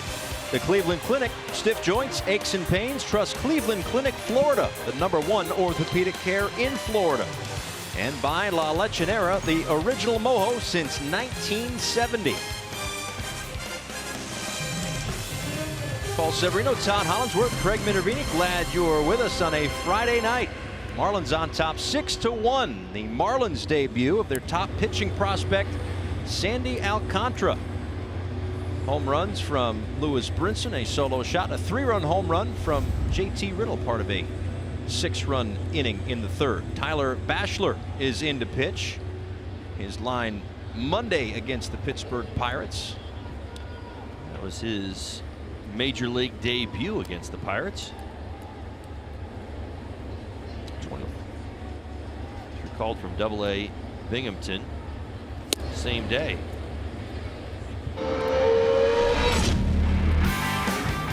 go ahead and give you another quick look at that first pitch home run off the bat of Brinson. Second home run this season he hit on the first pitch. So April 19th at Milwaukee against Chase Anderson.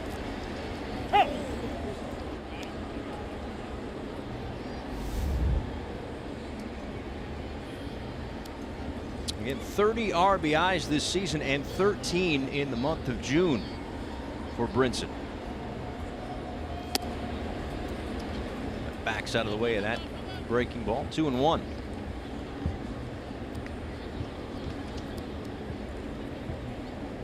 This has been his best month.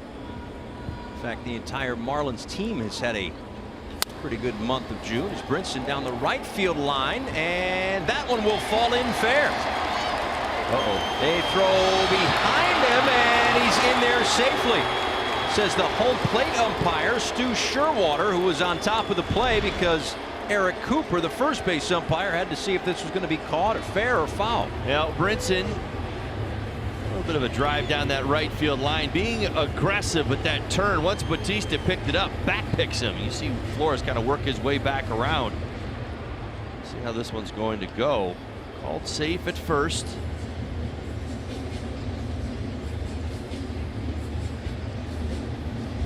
Bautista almost in anticipation of Brinson making that wide turn. He certainly avoids the tag there. And he's still touching. Yeah, he's good. Saw some debating, some arguing going on. I don't want to necessarily say arguing. It wasn't heated in any way. You see Flores there. You see Mesoraco. There was a few Mets that had some words for the umpires, but I think it was more in discussion than in tone.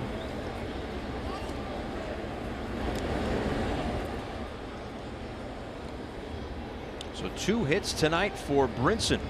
The home run to left, the base hit to right. His 10th multi-hit game of the year. And Alcantara offered. Well, it's well documented that the Mets have gone through some major issues over the last couple of months. They've got an 8-man bullpen. They visited in April. Got an 8-man bullpen right now. They're 2 deep. They've already used 2 guys tonight. They only have 3 holdovers. Back to the mound. Throw goes to second and now to first. And Alcantara beats it out. Right back to Bachelor, who gave no second thought to throwing to second base to get the lead runner. Well, Mesoraco did a nice job coming out from behind home plate, directing traffic. You see him point there. You can hear him up here in the press box, kind of telling him he had to play at second base if he made a strong throw, and he did. Sario really turns it. This is a nice play.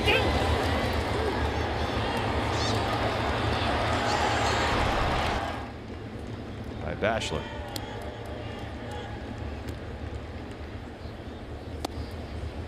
Outside to Derek Dietrich, who was walked a couple of times in this ball game, came around to score in that 6-run 3rd inning.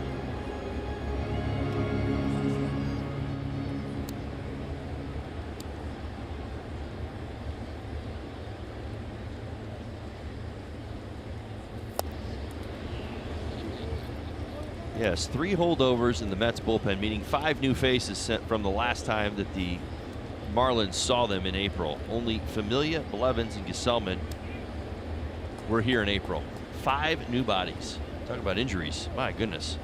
Yep, they have been ravaged from top to bottom. As Dietrich in the air to left center field for the 2nd out.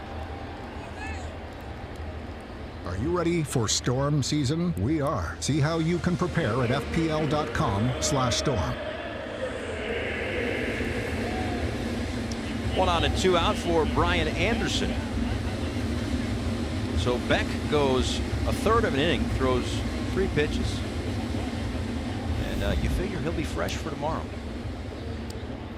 Coming off the off day yesterday.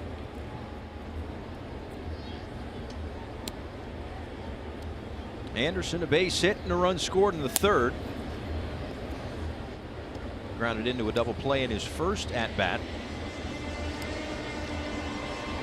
I'll tell you what, I would almost argue that his at bat is what really set the stage for the 6-run 3rd inning. I know that Brinson had already homered on the first pitch, and Dietrich had just walked. It was definitely a 7-pitch, 3-2 pitch that he lined the other way. Kind of get things really jump-started. This copyrighted telecast is presented by authority of the Miami Marlins and may not be reproduced or retransmitted in any form, and the accounts and descriptions of this game may not be disseminated without the express written consent of the Miami Marlins. Ball and a strike to Anderson, who shoots one to right field. Bautista giving the look, but that one into the seats. A ball and 2 strikes.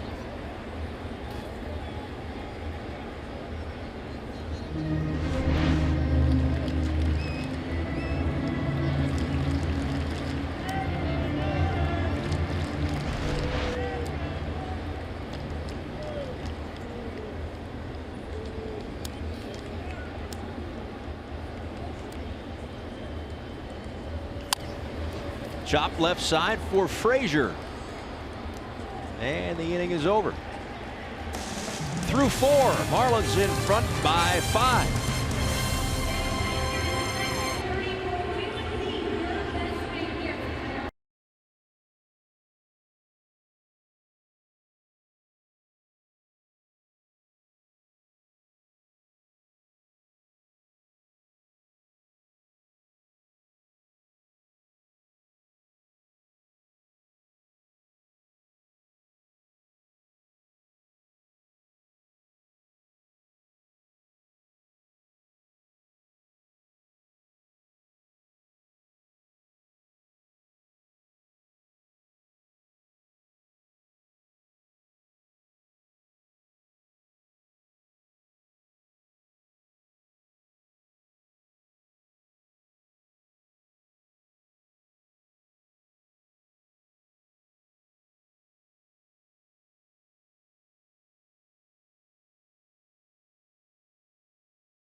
Chevrolet Prospect Spotlight. Of course, Alcantara coming here from New Orleans. Speaking of, Eric Campbell, Zach Gallen.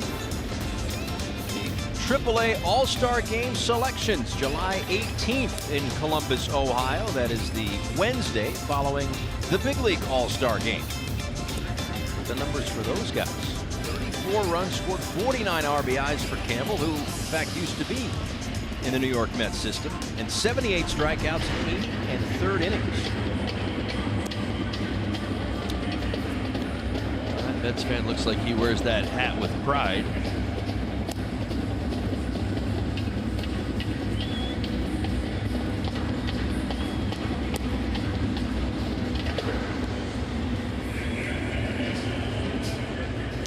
Line on Alcantara as he continues to warm up here for the 5th inning.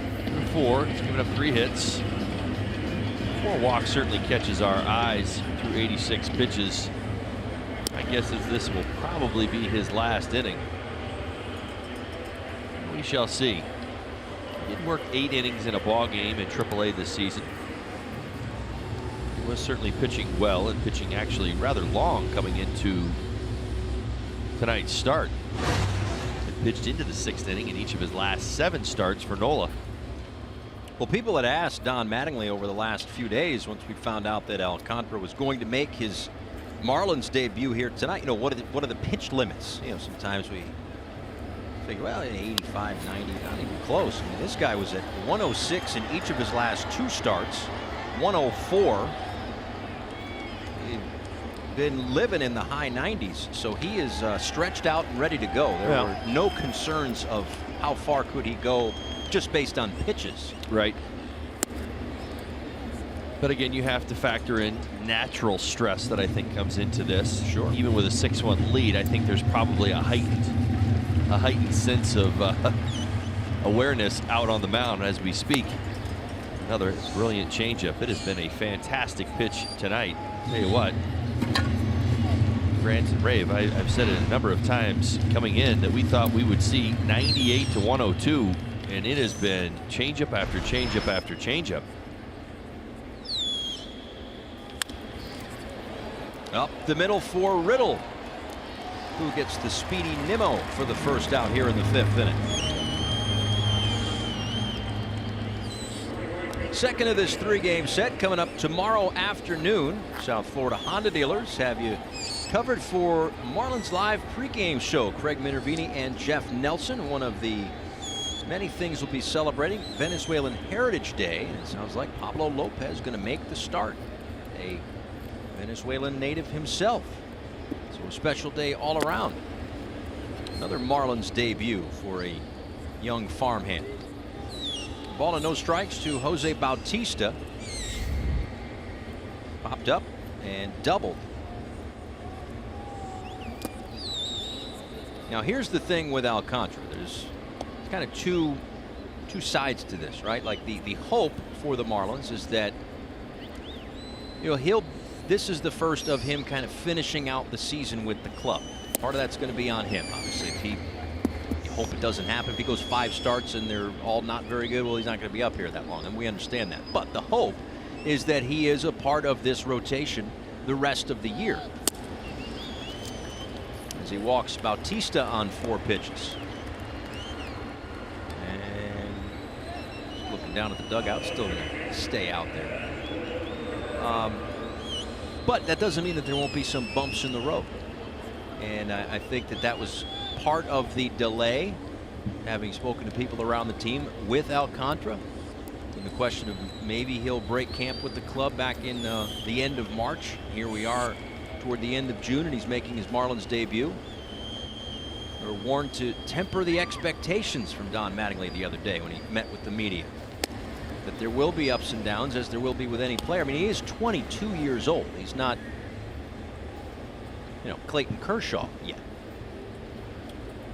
Raising a young man at the major league level in a rotation is a process, and there are going to be goods, there's going to be bads, there's going to be some ups and downs. A little meeting going on. Just about a new baseball, I believe.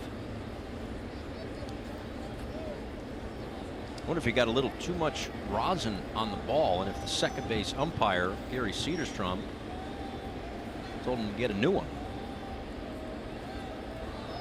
Because he threw the ball out and then he wiped his hand down. Well, whatever the case is, it's ball and a strike.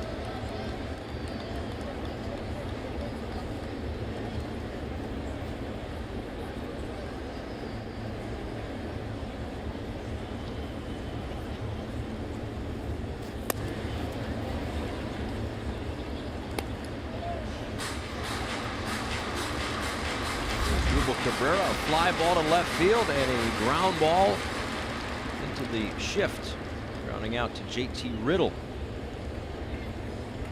in the third inning.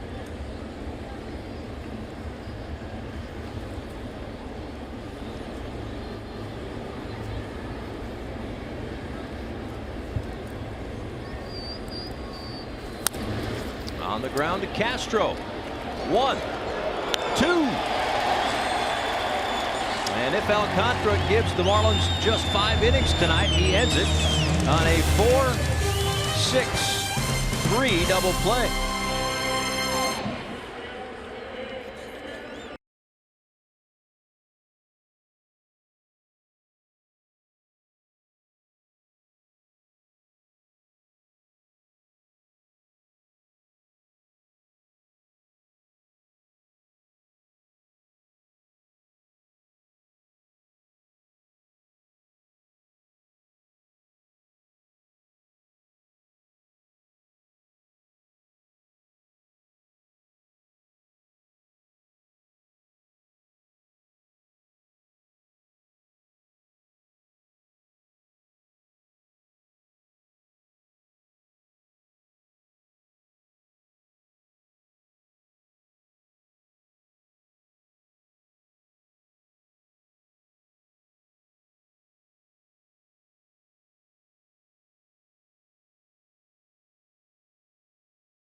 First big league start for Sandy Alcantara in his Marlins debut.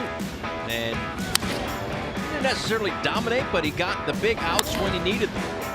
And it was the changeup that was a big key to that night. I'll tell you what, pretty impressive young man. I'll tell you, sometimes you learn things about people when you meet them for the first time. I mean, this is an introduction. He's introducing himself to the Marlins fans on the major league level, and I think what we learned more about him tonight is about his guts and his arsenal than we did about the live arm that we were all told he had and that we saw in spring training.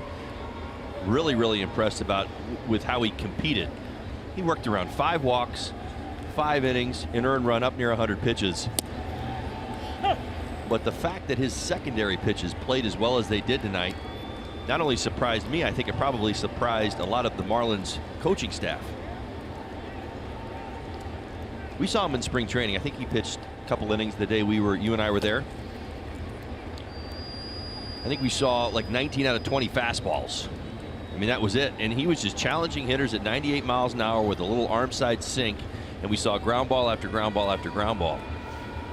Today was almost like about throttling down and using that changeup to get outs because he needed it so desperately because that fastball command wasn't there.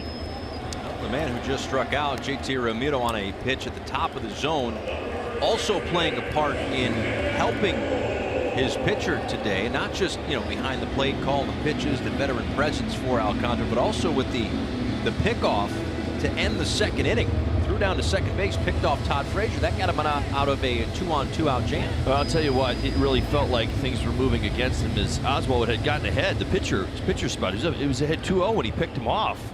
And you're right, it just kind of felt like things were slipping as the lineup was potentially turning back over again. He was searching for the strike zone. He really hadn't gotten to the changeup too much yet. JT pulled that out of his back pocket. Huge moment in this game.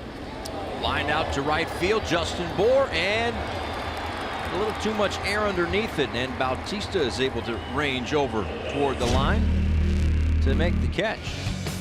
Well, here is that pickoff that, again, 2 on and 2 out in the second inning. Caught a little bit too far off the second base, Todd Frazier, and it helped out Alcantara. Right, and I'm not sitting there saying that Oswalt was on the verge of getting a hit. We were just really kind of talking about Alcantara and the command issues that he was having at that moment in time. He'd already walked the hitter in the inning. In fact, Rosario on 4 pitches. We told you about Rosario. He doesn't like to walk. So it's kind of where he was at, and it was a big moment in the game. Starlin Castro takes ball 1. Castro lined out to center field in the second inning. And an RBI single, stole a base, and came around to score in the 6-run third.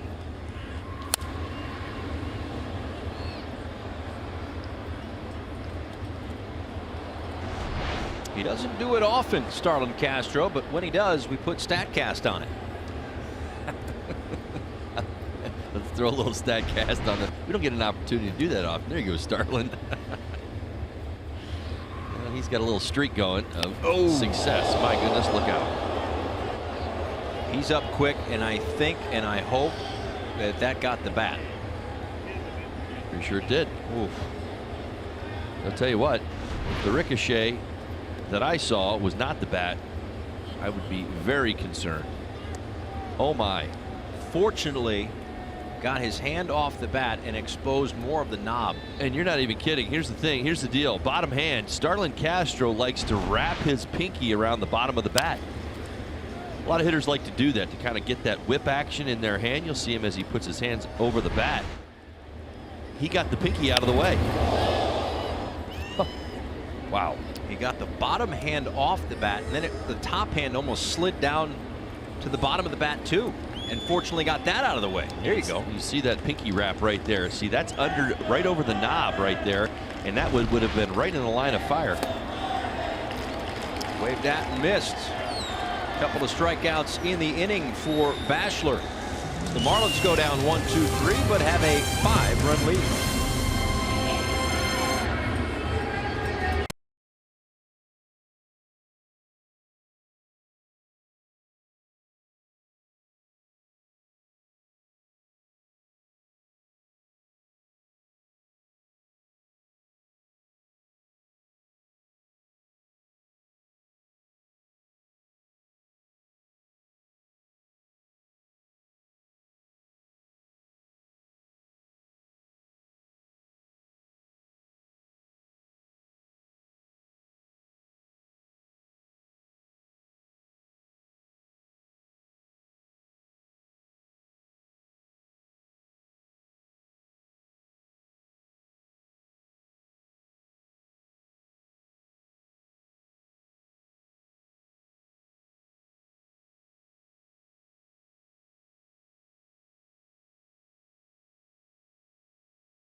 First of 3.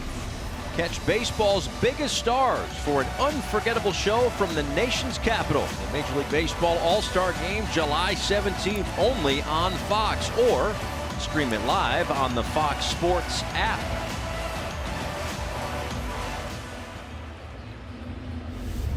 Drew Rosicki in his 8th game of the year. And this was the first game in Major League Baseball since August 21st of 2015 that both starters are making their first Major League start. Both have since left the ball game, as it's 5 innings for that young man right there, Sandy Alcantara. And he gives way to the bullpen, but has a 5-run lead, and he is the pitcher of record as Rucinski takes over to face Michael Conforto, Wilmer Flores, and Todd Frazier.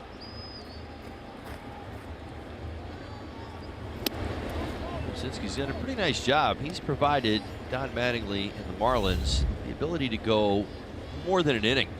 4 of his 7 appearances this season have been 2 innings or longer. I think in this spot here in the 6th, that's a possibility. We'll see. Sometimes it depends on the effectiveness. Now Rucinski's some mixed results. Knocked around a little bit his last time out in Colorado, but before that, a couple of really outstanding outings. In fact, go back to that outing on the 18th. 3 innings against the Giants. He retired all 9 hitters and struck out 4.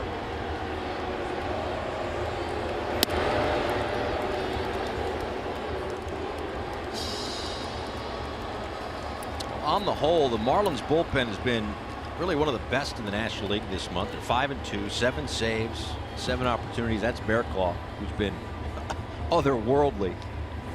But the group pitching to a 3.09 ERA.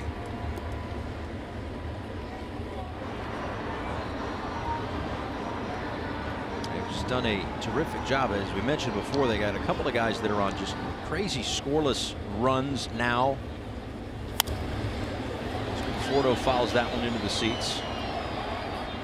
So Ziegler, 11 of his 12 appearances. Last 12 have been scoreless. Steckenrider, 17 scoreless appearances.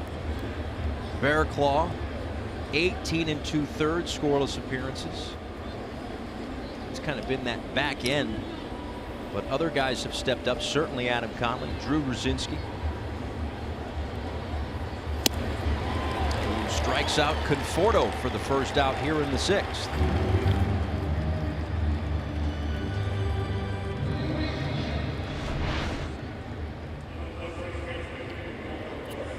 Nice job expanding the strike zone up high. We're willing to chase up near the letters.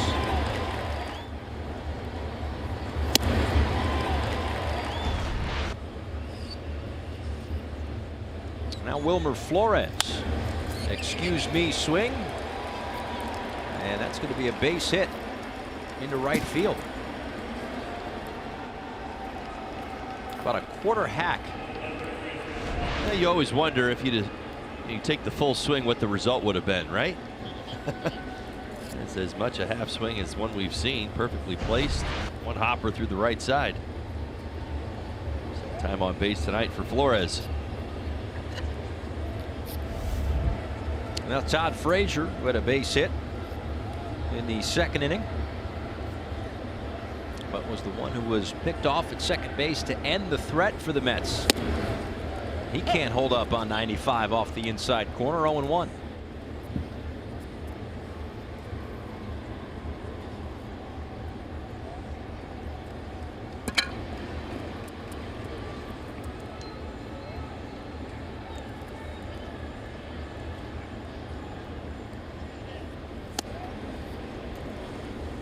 Missed 24 games, left hamstring strain for Todd Frazier. Jerry Blevins up for the Mets.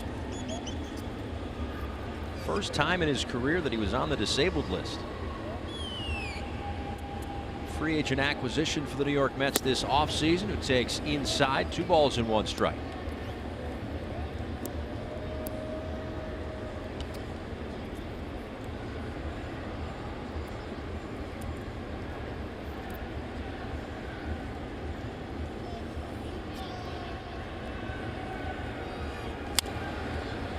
Popped up, foul ground, and Orr is there for the 2nd out.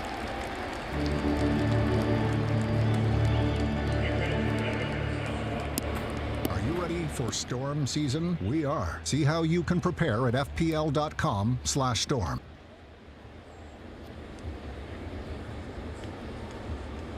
In steps Devin Mesoraco. RBI double in the 4th inning, accounting for the only Mets run tonight. Marlins have 3 men on the left side of the infield against the Mets backstop. Who takes strike 1. Ruzinski been rushing it up there in the mid-90s tonight.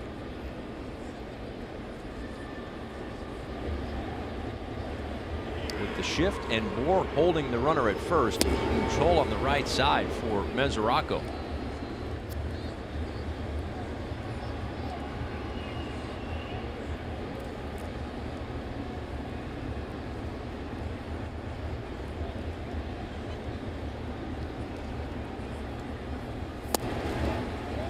They'll check.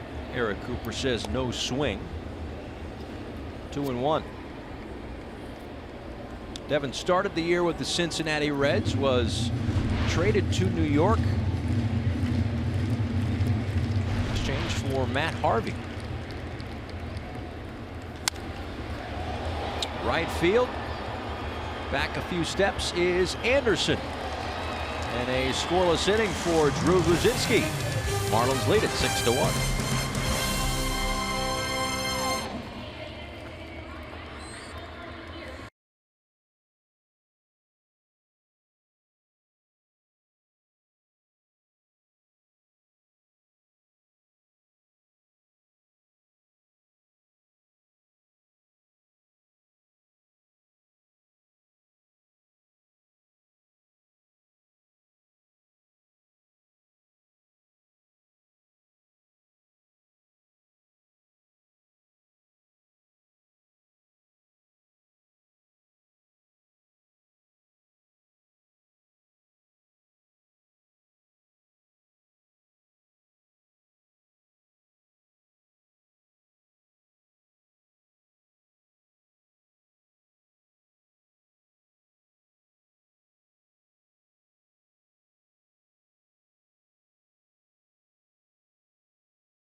In the first of a 3-game set against their NL East counterpart, the New York Mets, who will be in town tomorrow as well, where you can get an exclusive Billy the Marlin pool float presented by AutoNation.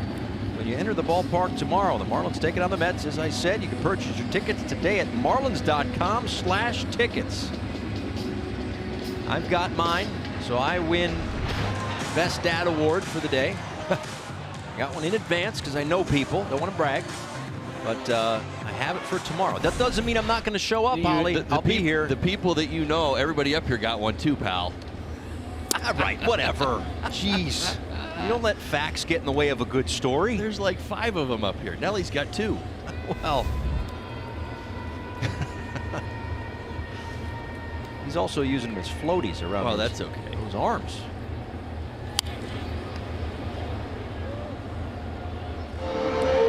J.T. Riddle's last trip up ended with 3 RBIs in his back pocket. Oh man, this is so impressive. I mean, you've watched this homestand, and JT starting to heat up. One thing you notice is he's been going the other way just a whole bunch. Watched him during batting practice today, and again, just really practicing going the other way. Keeps that front shoulder in, and you see the reaction to that elevated pitch. That was in off the plate. I bet you it wasn't even a strike. Borderline strike at best. Long home run.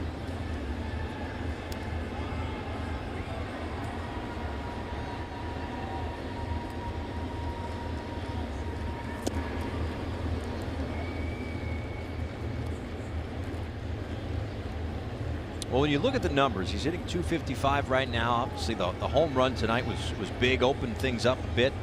Turned a 3-1 lead into a 6-1 lead. Now serves this one out to left field. Well, more than serves as it sends Conforto back. You know you're in a good spot right there. I know that's an out, but that's a breaking ball away that he nearly took to the warning track and left. That's pretty impressive. He's locked in.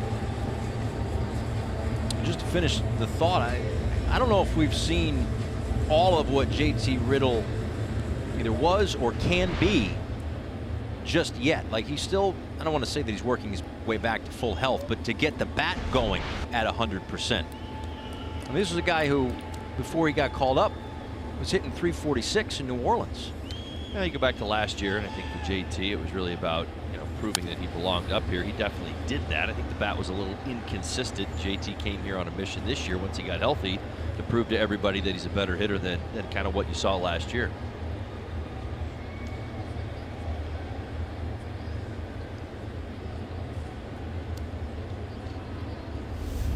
Now Miguel Rojas.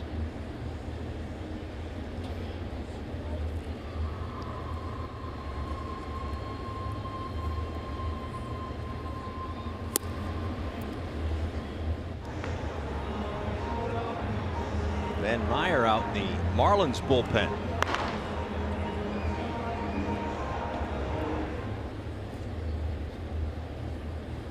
A hard line out to second base for Miguel Rojas earlier in this ball game as he takes upstairs here. 2 balls and a strike. And a ground ball to Frazier at third in his 2 at-bats.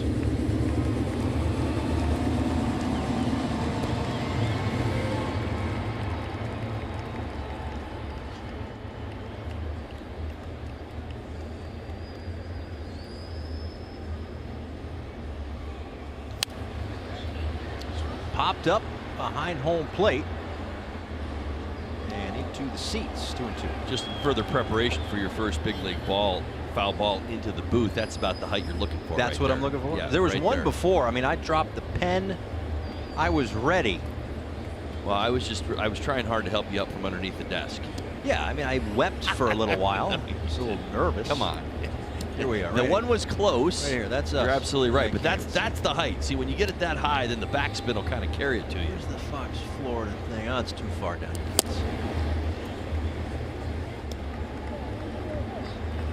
Right here. There we are. Right there. That's where we keep Jeff Nelson when he's preparing. There he is. Right. That's Todd Hollandsworth, and that's our man Chimmy down there. He helps us sound very smart. Out to right center field, and it will be Bautista near the track for out number 2.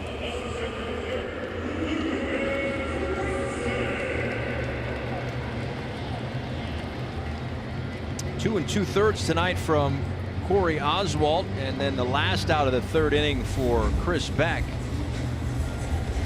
As Bachelor has been tasked with trying to slow things down a little bit after that 6-run inning that all started with a home run from this man, Lewis Brinson, who rips another one. A base hit down the left field line. And into second goes Brinson. And he is a triple shy of the cycle here in the 6th inning. I'm telling you, Paul, this might be the game. I know we've talked all month about Brinson heating up and seeing the improvement and the change and the consistency. I had a feeling as he was getting into the box, this was going to be a good matchup. Remember how I told you first at bat he hit the home run? He looked like he was almost fooled, kind of a reactionary, like it was a changeup, the ball he hit out. That right there was 96 miles an hour. He hit that ball 105 miles an hour off the bat and reacted to it like it was nothing. I mean, we've seen 96, 97 eat up a couple guys tonight. He may be getting hot. That's all I'm saying. I'm just going to get out in front of it now. I think he's about ready to heat up. I don't do this often, but I'm going to do it because tonight, to me, is one of the better games I've seen where he is recognizing pitches. His front foot is down, and he is on time with varying velocities. And that's a base hit up the middle for Cameron Maybin. A pinch hit RBI single brings home Brinson, and the Marlins up 7-1.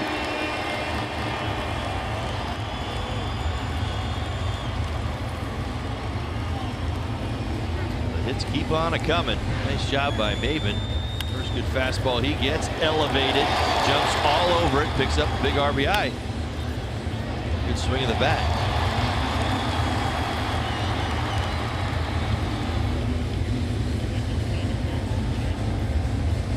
Just out of the reach of Ahmed Rosario. An RBI base hit off the bench for Cameron Maben, and nothing but smiles from Lewis Brinson, who has his second 3-hit game of the year. Mickey Callaway out to make the Florida Lottery call to the bullpen. Going to be a double switch. In comes the lefty, Jerry Blevins. 7-1 Miami on top.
As Kevin Plawecki takes over the other half of the double switch, a completely new battery here for the Mets as Jerry Blevins takes over, a lefty specialist more or less, will face the lefty Derek Dietrich.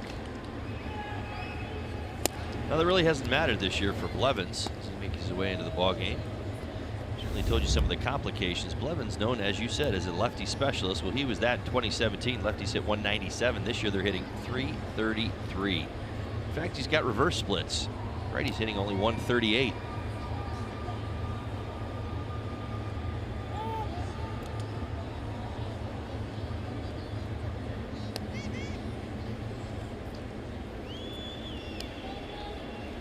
Started a game over the weekend. Yeah, I don't think that went so well. I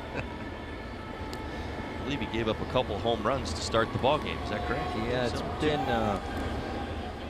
you know, certainly don't want to pile on, but obviously it's been such a rough year injury-wise for the New York Mets that was right around the same time, right, that Jason Vargas, he hurt himself conditioning in between starts. A little calf issue that he's still dealing with. They hope to have him back soon.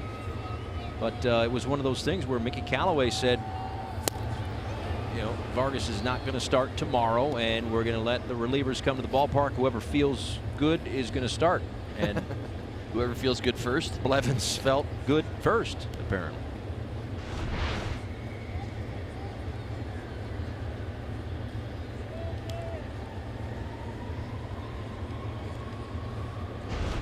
The lanky delivery, Jerry Blevins.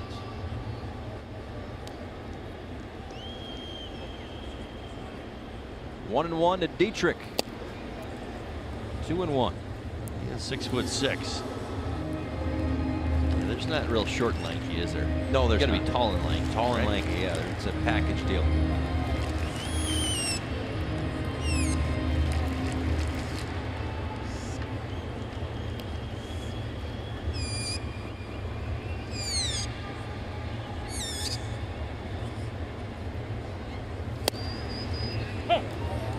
Black. 2-2. A couple of walks tonight and a run scored for Dietrich.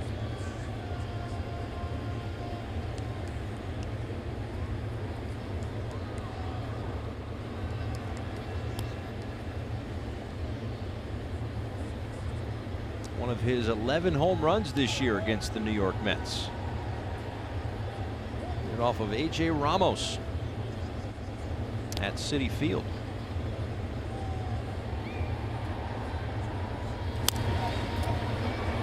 Popped up on the infield. Flores waves off Cabrera, who says, "Get out of my way." And that'll do it for the 6th. Marlins get another 7-1.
Back to Marlins Park, a 7-1 lead for Miami, opening up a 3-game set against the New York Mets.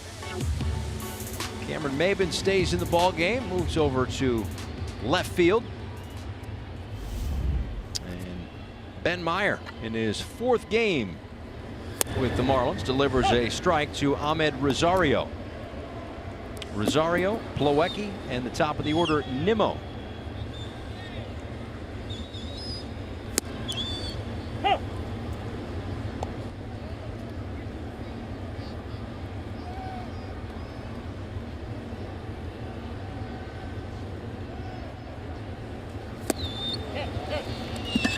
Strikeout for Meyer, who, like Blevins, also tall and lanky. I'll tell you what, Rosario is going to be furious with himself tonight. He's had 3 at-bats and he's not hit the ball yet. A couple of walks and now a strikeout. Slider. There you go. You're absolutely right. Meyer, downward tilt on that breaking ball. Made his major league debut a week or so ago. Now we'll face Kevin Plawecki.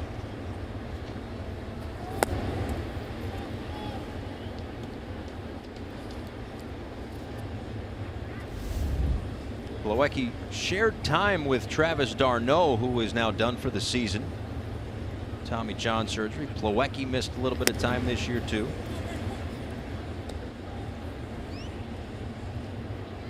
Over his last 7 games, hitting .320, 5 extra base hits and 6 RBIs.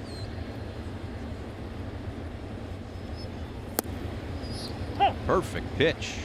2-1.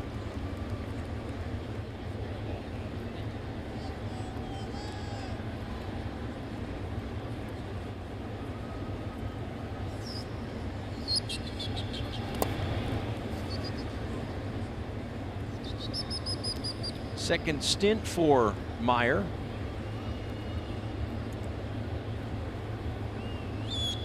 In his major league debut in St. Louis a few weeks back.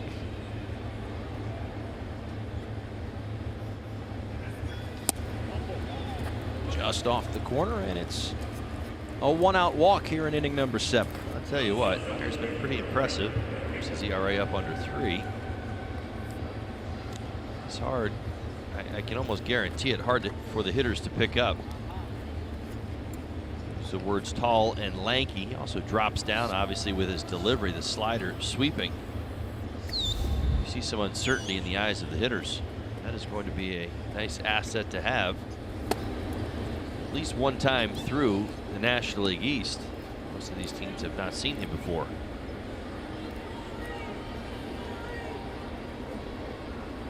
They have kept Nimmo at bay. He walked in the first, struck out in the third, and grounded out in the 3rd inning. In the 5th inning, rather.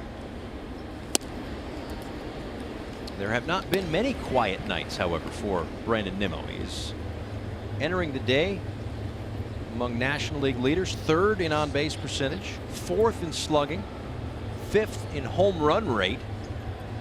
He got 12 on the year.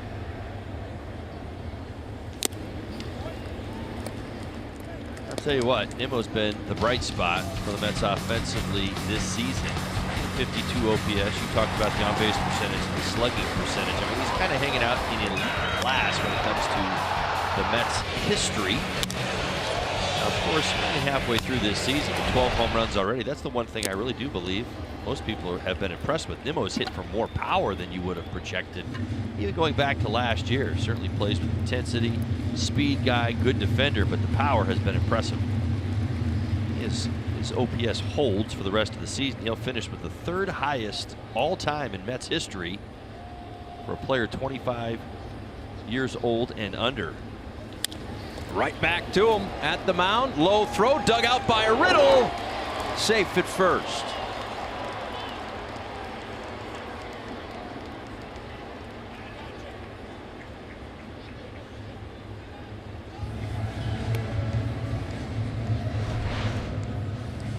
Let's take another look. Catches it off the end of the bat.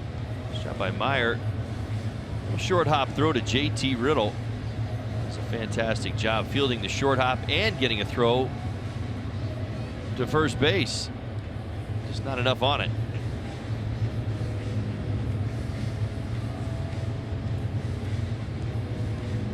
Well, the Marlins are looking at it and wondering whether or not to challenge, and they will challenge.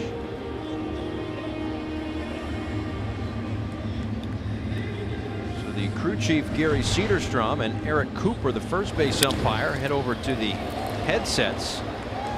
Out at second. I got to admit, at the live look of it, I thought Nimmo was safe by a foot, and looking at it slow, he's out. It's funny because I thought he was out.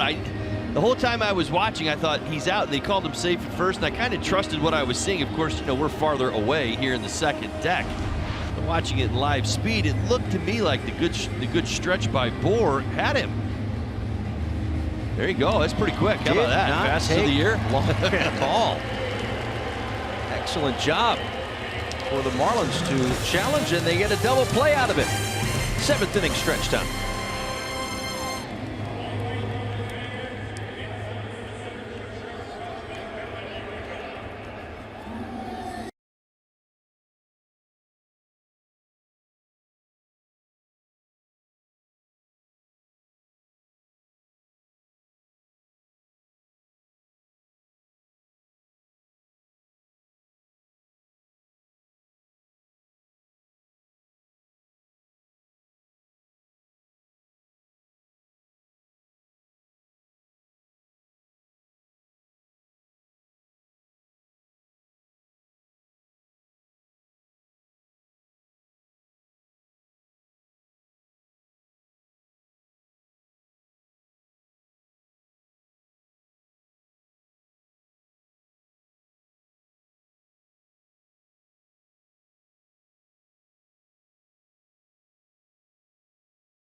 1.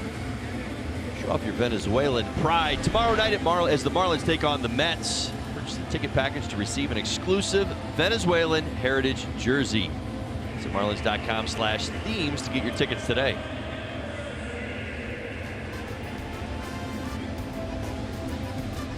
And it sounds like Venezuelan native Pablo Lopez will get the start tomorrow night, as Jerry Blevins stays out and faces Brian Anderson, a called strike.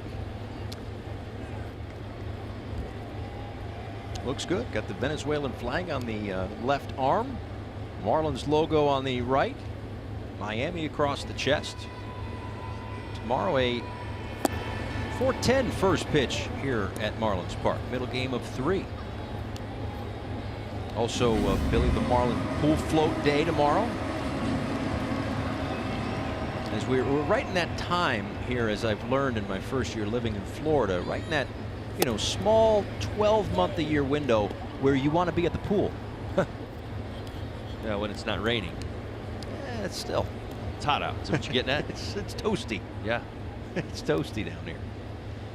And then Sunday, of course, the giveaway is the Justin Bohr Superhero Bobblehead giveaway, equipped with a cape and donuts on the back. So a big weekend with the Marlins hosting the Mets. Cross-state rival Rays come in after that. That's the real Justin Bohr, not the bobblehead Justin Bohr, for those that may have, you know, had 1 or 2 at dinner. 2-2. And Anderson strikes out for the first out here in the 7th.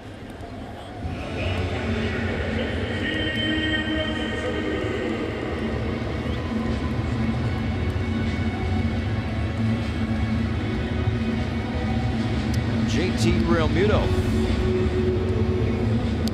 RBI single and a run scored in the 6-run 3rd inning for Miami. Their 2nd inning this year in which they have scored 6 or more runs.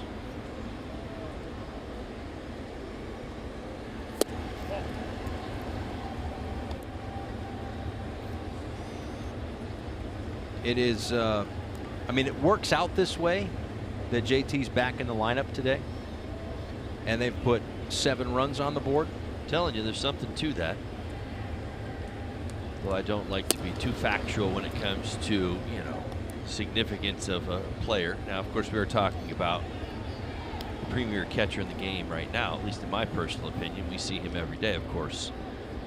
You know, we talk about the offense and what the offense feels like when he's not in there. I had notes and all sorts of things how this this Marlins offense was going to get rolling today. About 1 run in their last 20 innings. Well, guess who wasn't around for the Diamondback series? Left 17 guys on base. My goodness.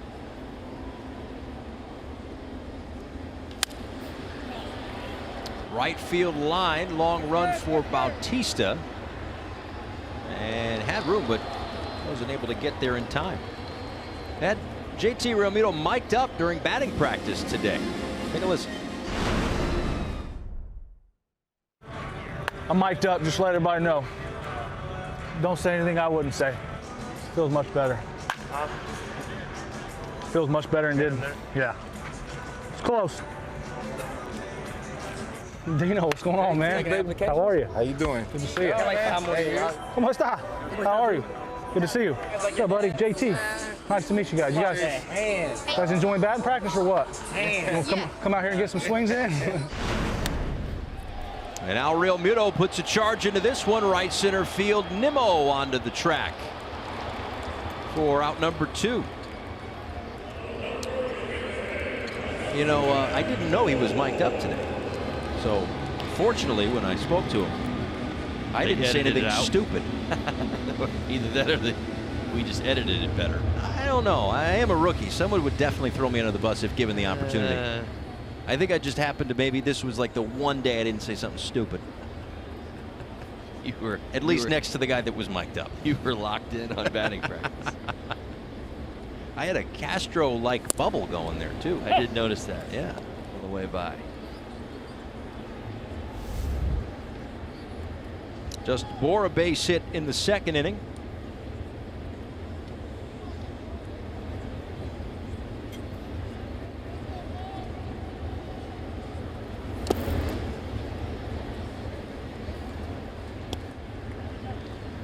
Blevins got the last out of the 6th inning. The 4th pitcher tonight for the New York Mets. 2 2/3 from their starter, Corey Oswald.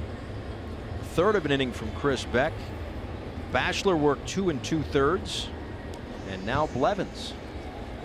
They will have Jacob deGrom on the hill tomorrow. Bumped back a day. deGrom with the lowest ERA in Major League Baseball. But the issue, as is the case tonight for the Mets, is that they haven't scored runs for deGrom. And he'll be up against Pablo Lopez, making his Major League debut for the Miami Marlins. 4 grounds to Cabrera, and the 7th inning is in the books. Hello, 7-1 Miami.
Of work, Ben Meyer got a strikeout, a walk, and then a double play to get through the 7th inning. He'll face 2, 3, and 4 for the Mets. Jose Bautista, Asdrubal Cabrera, and Michael Conforto. Marlins in front by 6 in the opener of this 3-game series. A double and a walk today for Jose Bautista. Marlins have also hit a couple of home runs in this ball game. Lewis Brinson with a solo shot. JT Riddle, a 3-run home run. You see that broken household right there? Well, now he's cheering up because they threw something for him to catch, but he had a frown on his face. She was smiling. You know, she was like, yeah, Marlins are winning. He's like, yeah, I know. Well, coming into tonight's ball game, both teams tied with 32 wins. That is correct. That's all I'm saying. That is correct. And that was not the case when these two teams parted ways at the end of the series in April. Granted, it was early as Bautista brings one up the left center field gap, cut off there by Brinson, and that will hold Bautista to a single.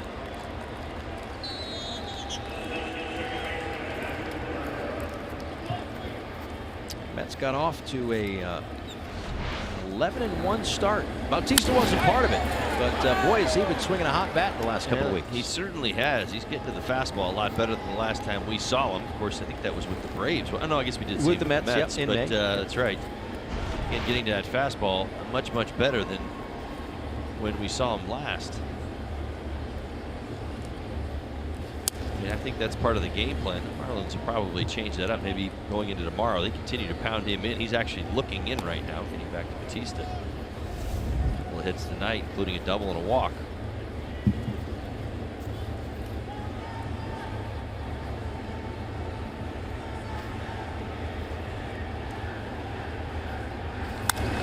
And Cabrera, right center field.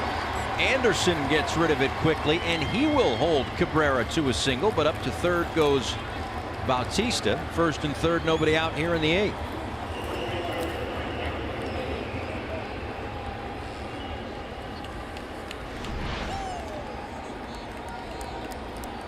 A pretty simple swing for Cabrera, just a tad bit of a rock back on that backside, kind of tucks that front knee in, little extension. The line drive base hit, his first of the night. He's on first and third here in the 8th. And now Michael Conforto. One New York team trailing 7-1, and the other leading 7-1. The New York Yankees with a 7-1 lead on the Boston Red Sox. If that score holds, the Yankees will be tied with Boston atop the American League East. Aaron Judge with a home run in that game. A lot of the young studs around baseball with home runs tonight. Judge with now 21. Bryce Harper is homered as the Washington Nationals have a 12-5 lead on the Phillies as they are through 6 innings in Philadelphia. And Mike Trout with his 24th home run this year. Brad Ziegler.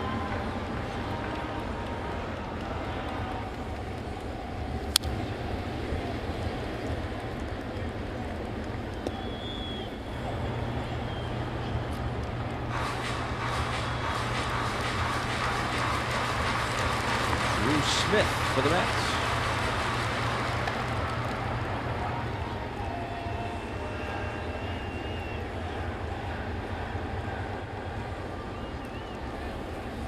In the dirt, blocked by JT. 2 balls and 2 strikes.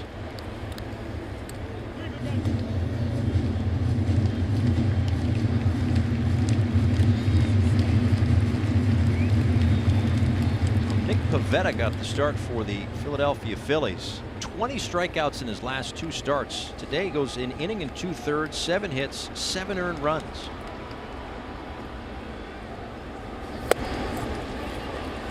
As the Nationals lead that one by 7 and trying to get back on track. They've lost 16 of 24 games. Yeah.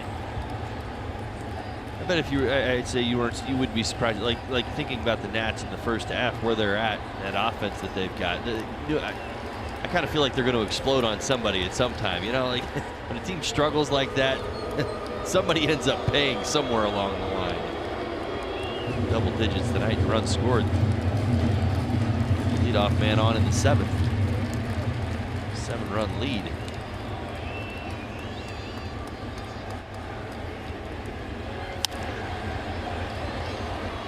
Nats and the Phillies, 2 NL East teams. 2 NL East teams here, and the 5th, the first place Atlanta Braves, 2 up on Philadelphia at the start of play. The Braves and Cardinals are currently scoreless in the 6th inning.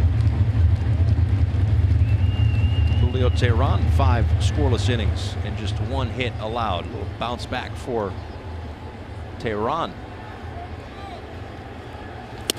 Inside to Conforto, and the bases are loaded for Wilmer Flores.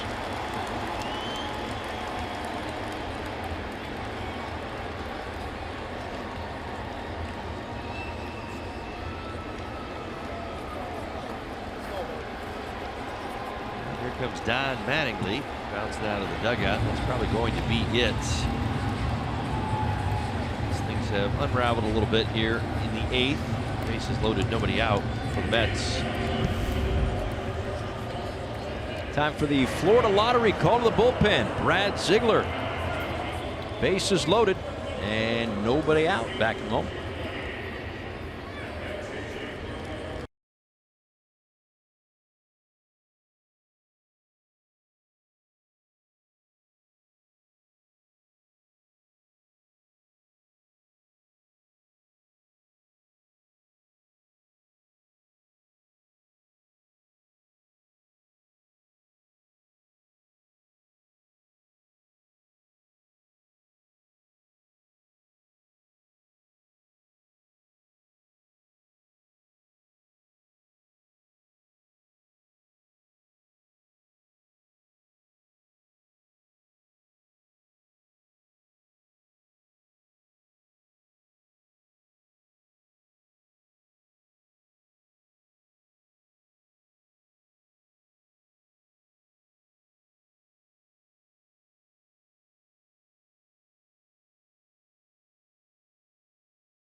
bases loaded, no out mess. Single for Jose Bautista, single for Asdrubal Cabrera, and a walk for Michael Conforto have loaded him up. Ziegler in his 38th game. And since moving out of the closer's role, the Marlins have done a terrific job. Don Mattingly, Juan Nieves, Dean Trainer, just kind of putting Ziegler in the right spots to succeed. He has stranded 77% of the inherited runners. Well, you want to know why he stranded 77%? Why 11 of his last 12 appearances have been scoreless? 4.40 ground ball outs to fly ball outs. He is the master of the worm burner. You stole it. I was going to say, don't call him the unicorn, call him the worm burner. Oh, look at that. 82 games, same wavelength. Fantastic. Well, Ziegler's the right man for this job. Look at him put this Mets team down. A 6-run lead. So the Marlins play the infield back, hoping for a double play ball. They get the ground ball. Riddle, Castro, Bohr. That's exactly what the Marlins wanted. They'll trade 2 outs for a run.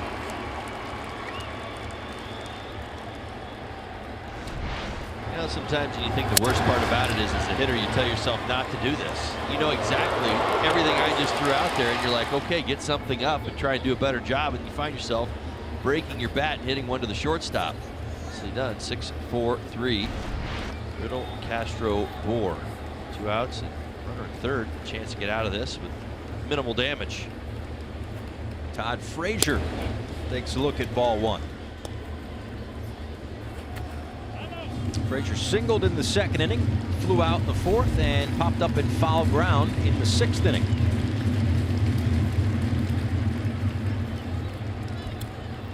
Eight homers and 29 RBIs, and this is his first year with the New York Mets. 2-0.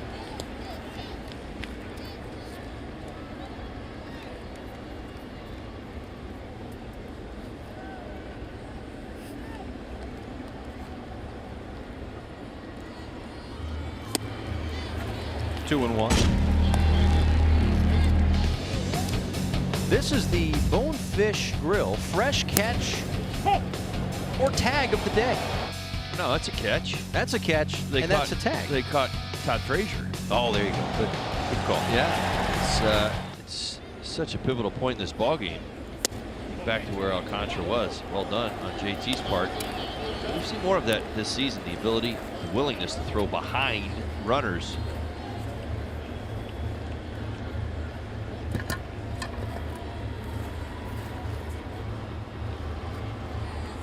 Three and 1 to Todd Frazier.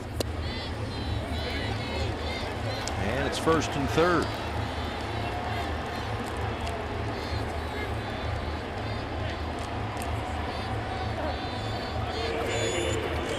Now off the bench for the New York Mets, former Marlin Jose Reyes. This will be the 21st time this season Reyes has come in to pinch hit. He's not succeeded a whole lot. 3 for 20. It's 150 batting average. Does have a double. His career is 8 for 39. Higher batting average, but has never driven in a run.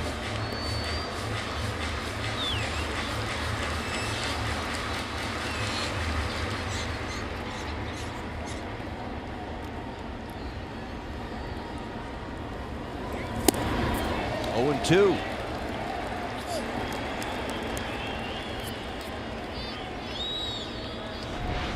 Well, this is the changeup. 78 miles an hour. Typically, you'll see that fastball right in that 83 to 86 range. Brad.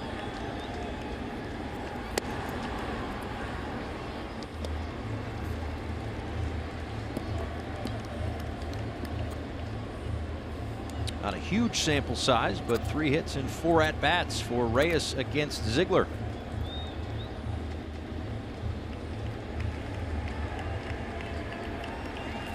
Make it 3 for 5. as the Mets do score one, but strand two. Marlins lead this one by 5.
Seven to 2.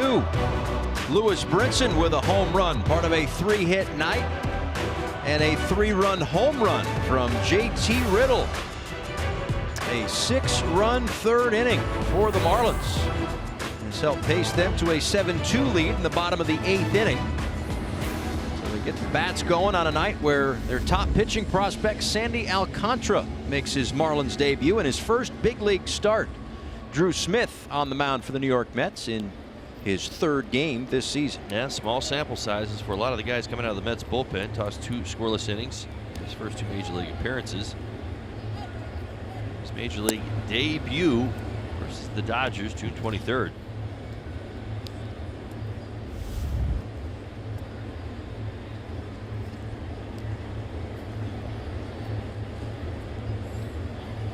Inside to Castro, second time we've seen that tonight. Thankfully, his last time up, it hit the knob of the bat, and he was able to get his bottom hand off, and thankfully not incur any sort of injury to his hand. That'll teach you to get in his kitchen. Let's check in with Craig Minervini.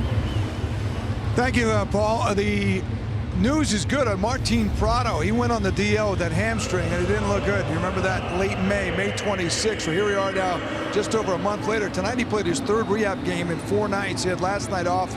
He played on Tuesday and Wednesday, a couple of at-bats at Jupiter. Tonight he had 3 at-bats, 2 hits his first couple of times up, played 5 innings over at third base. So that's a good sign. Nothing imminent, we don't believe, on Prado, but they are looking at him probably coming back before the All-Star break, maybe even that couple of series before the All-Star break when the Marlins come back after the trip to Washington against Milwaukee. But that's good news just to be even talking about a possible return before the All-Star break for Martin Prado. Good night tonight.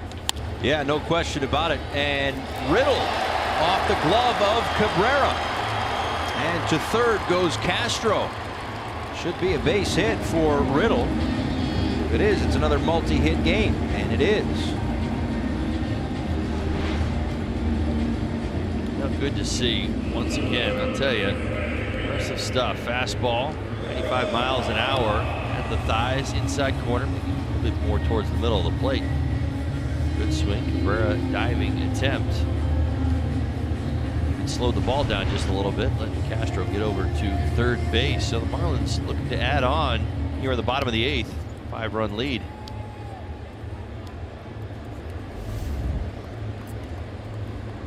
And Miguel Rojas, better than a 300 hitter with runners in scoring position. He's got 1.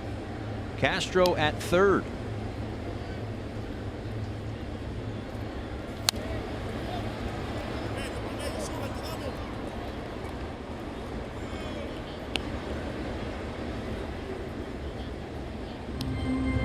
Lewis Brinson a triple away from the cycle.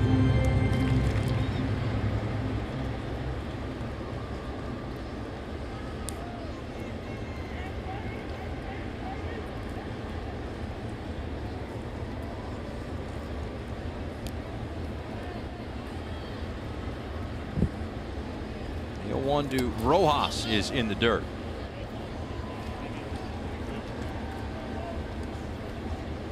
That one gets by Plawecki. I think Riddle goes to second base. Instead keeps the double play in order.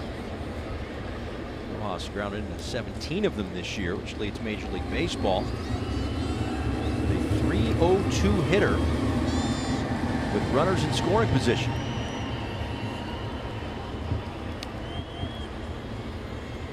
Gearing up for a 1-1. Inside, 2-1.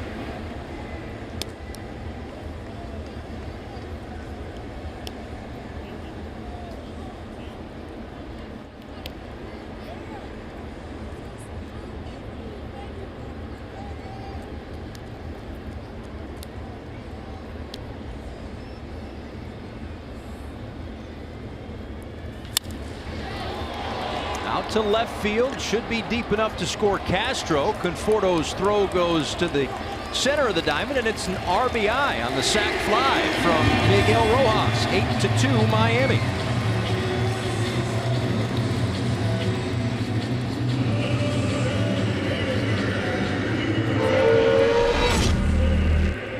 Nice job by Rojas picking up the sac fly. All right, here we go. Certainly started things off with a bang. I'll tell you, first pitch you saw tonight, 107 miles an hour off the bat. The next one, 78. The only reason I bring that up is because the third hit was just as impressive as the first. Here you go. Here's what 105 off the bat. If I didn't show it to you. Well, Smith is working so quick. There it is. That's what I was looking for. The 105. I knew it was coming. So a home run, a single, a double. A triple away from the cycle for Lewis Brinson. 2-0.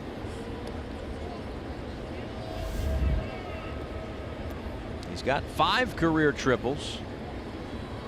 6 would be the first in Marlins history. Look at that batting average creeping up, Paul. Up to 188. Keep running. Nope, not a triple. Instead, an inning-ending double play, but another run comes in on the sac fly from Miguel Rojas. 8-2 Marlins. Going to see the claw in the ninth.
Southwest, transparency, low fares, nothing to hide. By Kubota. For information or to find a Kubota dealer near you, go to gokubota.com. And by your South Florida Honda dealers. To the 9th inning we go. A 6-run third has helped the Marlins. They lead this one 8-2. As Yadiel Rivera comes in, he will play third base. And that moves Miguel Rojas over to first. In the game to try to finish this out. Certainly not a safe situation, but the closer Kyle Bearclaw, 36th game this year, has been just about perfect. Yeah, it's that time of the game where we get to talk about the claw in such glorious terms. All right, here you go. Since May 6th, 20 innings pitched, 1 hit allowed. Last 61 at bats. That is the batting average of .016. Oh, by the way, 1 hit allowed in the last 68 plate appearances, which is just as impressive, even more impressive. Whip, .030. I can't even listen. These are numbers I haven't even said before. Whip his whip over this exact same period of time. Remember, this is going all the way back to May 6th. We're almost to July here, for crying out loud. Here's your whip, .036. Batting average on balls in play. Now it's a little bit higher than the .016. .021. Unbelievable. So he is allowing a third of a runner per inning? Yeah. Basically? Yeah. Jeez. ERA, .046. I mean, it's just been incredible, I tell you. It's been the 3-pitch mix. He's going to have to battle back here. It's Rosario. This is kind of the outlier tonight. My goodness. Rosario. Head to count 3-0. 2 walks tonight. First time this season he's done that. Strikeout victim his 3rd time up. That was a called strike. Rosario, Plawecki, and the top of the order, Nimmo, due up against Bearclaw.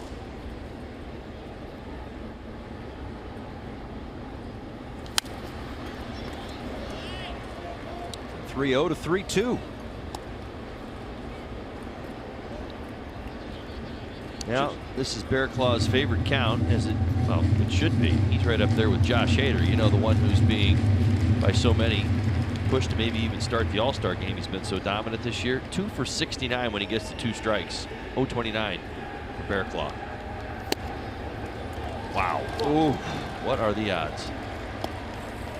He had 8 walks this year, Rosario. 3 walks tonight, and that pitch didn't miss by much. Yeah, it is a borderline strike. I'll tell you. As much as anything, how does Rosario not swing at it? 3 walks tonight? I'm blown away. His last walk was the 5th of June. Yeah, he's got 3 walks tonight. And a strikeout.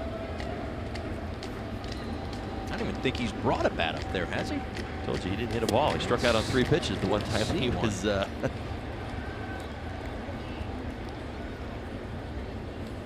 JT out to talk with Bearclaw. Well, you know what's so interesting? You know, we go back to May 6th, and I'm certainly not leading us down any paths here, but let's remember the adrenaline, the octane, the situation for which Bearclaw typically pitches. This has got to be one of the few opportunities he's really had to pitch in a ball game merely for work, by definition. Every time he's pitched for the Marlins this year has been a game that has got all sorts of leverage on it.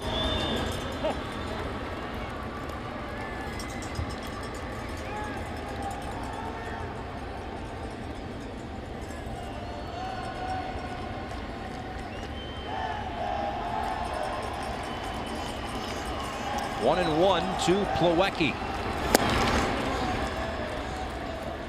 Goes with the breaking ball there, 2-1. The other thing that we've noted about Bearclaw is that he's made quick work of the opposition as well. Since taking over as the closer, this one has popped up behind first, and in foul ground, Rojas for the first out. He hasn't thrown more than 16 pitches in an inning. since taking over as the closer. You can watch every out-of-market regular season game or on demand at home, in the office, or on the go with MLB.tv. Your subscription includes MLB At Bat Premium, allowing you to watch live baseball on your favorite supported devices. Blackout and other restrictions apply. Visit MLB.tv for details.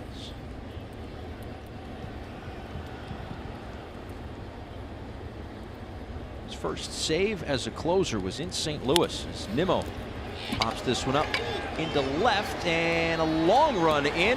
Maben can't get to it. He'll play it on a hop.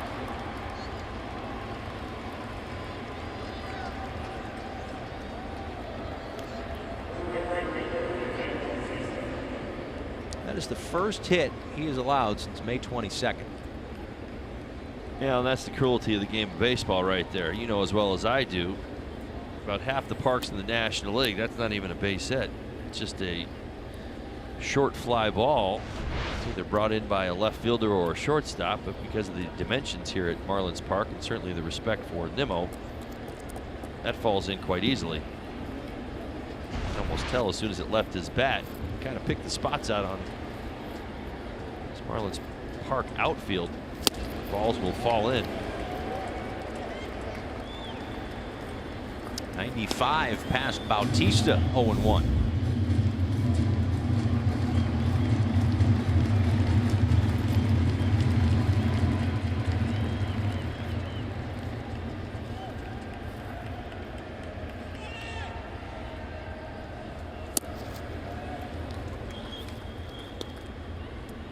Coming up at the conclusion of this game, the WB Mason Marlins Live post-game show with Jeff Nelson and Craig Minervini.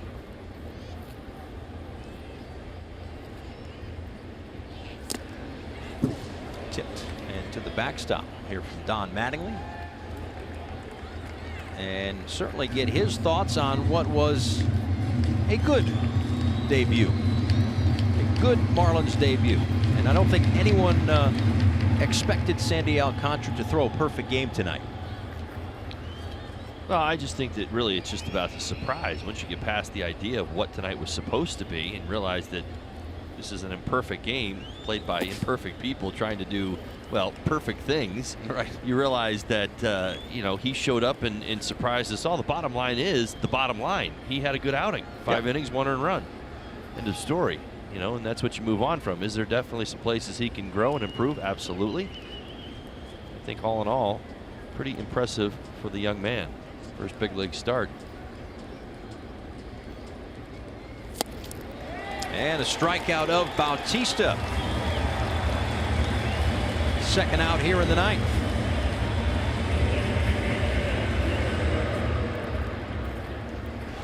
No messing around from the claw right at him. 95-mile-an-hour fastball, almost splits the plate, even missed location by just a bit. Still able to blow Bautista away. One of the hot net hitters.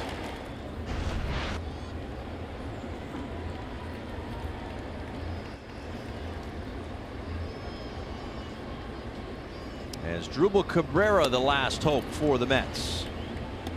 He takes ball one. Flew out in the first, grounded out in the third, into a double play in the fifth. Got a base hit in the 8th inning.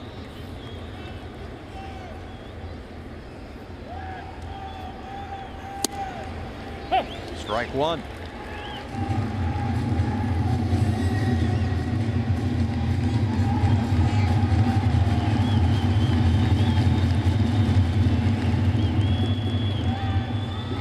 Pitches for Bearclaw, the most he's thrown since May 8th when he threw 25 against the Chicago Cubs. I mean, that's how efficient he has been, and he is a strike away from finishing off a victory for the Marlins. I told you how dominant Bearclaw has been, particularly with 2 strikes, right where he wants to be once again. 1-2 with 2 on and 2 out. Did he go? He did. And it's a Marlins win. 8-2, the final score in the opener of this 3-game series. as the Marlins have now jumped over the Mets by a game in the win column, picking up their 33rd of the year. And a nice way to start this one. And by this one, I mean this series and this Marlins career for Sandy Alcantara with his first big league win in his first Marlins start. 2-7-0 against 8-11-1 for the Marlins. As they pick up a win, that's now 3 straight against the Mets. If you go back to the last 2 at Citi Field. And for Bearclaw, he's been so good that I don't even feel guilty calling that a rocky outing. He's been that unhittable, but what he does is finish off a victory for Don Mattingly for the Marlins and a win for Sandy Alcantara. I'll tell you what, nice night all around. Bit of a rough series against the Diamondbacks, but good to see the Marlins get it done tonight. Now they pass the Mets by a win in the win column. I know that may not matter for most, but I certainly think the Marlins definitely care about it. They want to continue to play good baseball. Nice win here tonight. All the way around. A lot of heroes, including Brinson. Obviously the job JT Realmuto did tonight as well behind the plate with Alcantara. Bullpen once again, by the way, which has been outstanding here in the month of June.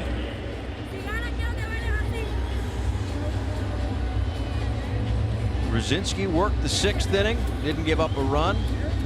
Van Meyer, an inning, did give up a run, but Ziegler, the 8th, and Bearclaw, the 9th. No runs for either of those two as we go downstairs to check in with Craig Minervini. Thank you very much, Paul, with the JT Riddle here. Terrific game, a nice start, and Sandy Alcantara, a lot to talk about. How about Sandy, first of all? He was good. He settled in there after the first inning a little bit. You know, it's kind of a little sporadic early on. I think the nerves, you know, might have got to him, but they always do. I definitely remember my first outing. I was a little nervous coming out there, but he settled in nicely, and he gave us a good outing. Absolutely. Gets the win, too, which was nice. You made some big defensive plays. Your homer in that big inning when you guys were able to add on and add on. How about your at-bat here? It's a big 3-run shot for you, and your bat's been coming alive. Yeah, and I've been feeling good at the plate, and, you know, the guys in front of me gave me an opportunity to get up that inning. You know, they swung the bats good in front of me and put up some runs, and I've been feeling good. Here he comes, the monkey. Whoa, he really did some damage there. All right, hang on. We didn't get the whipped cream? I don't think it's whipped cream. Okay, hang on. We'll let you clean up. It's Gillette. Well, at least we got the sponsor in. JT, you see those numbers right now. 260, you got 8 hits on the homestand. What's worked for you here is you kind of, I've seen you kind of get in your groove that we saw last year offensively. You were hitting like crazy AAA. You come up, got to get back in the swing of things. What's changed for you maybe the last week or two? Just staying with the approach, staying with the process and trusting it. That's the biggest thing for me is just, it's baseball. You got to come out here every single day, and those guys on the mound are really good, and they got good stuff, and it's just trusting the process and staying with it. And I've been in the cage working with Frankie and Pags and just staying with it and trusting it, and it's working out for me right now. It's nice to trust it, but to get results is huge. That's right, and I've had some good at-bats. I've hit some balls hard, and they've been outs, unfortunately, but that's part of the game, you know. And that last one tonight, you know, kind of a CNI single there, and they all even out, you know, eventually. But, yeah, just stay with it. Tomorrow's a new day. Got to, you know, keep going and keep getting after it. Let's talk a little defense, JT. I thought this was a big play in the game. We're going to show it to you. JT Realmuto, but you've got to be ready for his quick throws. Oh, yeah. And we put that on, and I was kind of thinking about it, you know, and I figured JT saw it too, and, you know, we put it on, and we got Frazier there kind of going off the bag and back picked him, and that was a big play early on in the game. Yeah, now that comes from obviously the bench first, but then you know that everybody's got to be looking, or how does that work without giving away secrets? You know, we got a little connection. Let's just say that. Let's just say that. But you got to make sure everybody's on the same play, and you are. And then you made that other big play that on the double play. Did you think you had him initially? Because it originally was called a safe at first base. Yeah. Meyer kind of short hopped me there a little bit, so I was kind of thrown off guard a little bit, but I had a little changeup grip coming out and didn't really have my legs behind me. At first I thought we got him, and then I called him safe, and I was like, you know, could have went either way. But JB had a good stretch out there and snagged it right at the end of his glove. You know, I was thinking of it, it's kind of a makeup from last night when you had, it was like the double play of the year that wasn't called when you nicked the base. I know, and I was like, man, we don't have any challenges. You know, go look at that, because I was like, when I caught the ball, I thought for sure I drug my foot across the bag last. You did, yeah. And I went back and looked at it, and I did, but you know, part of the game. We used our challenge early on, and that's all right. All right, good win, JT. Thanks a lot. Good going. All right, thank you. JT Riddle joining us. 8 hits in the Homestead. He's 8 for 17 now with a homer double in the Homestead. Back to Paul. We'll get the post-game show coming up. All right, Craig, JT, thanks so much. Yeah, a little bit of the, you know what, whether it burns or not, after a win, the monkey gets you like that, it's all good. The Marlins Live post-game show is coming up after the break. Stay right there.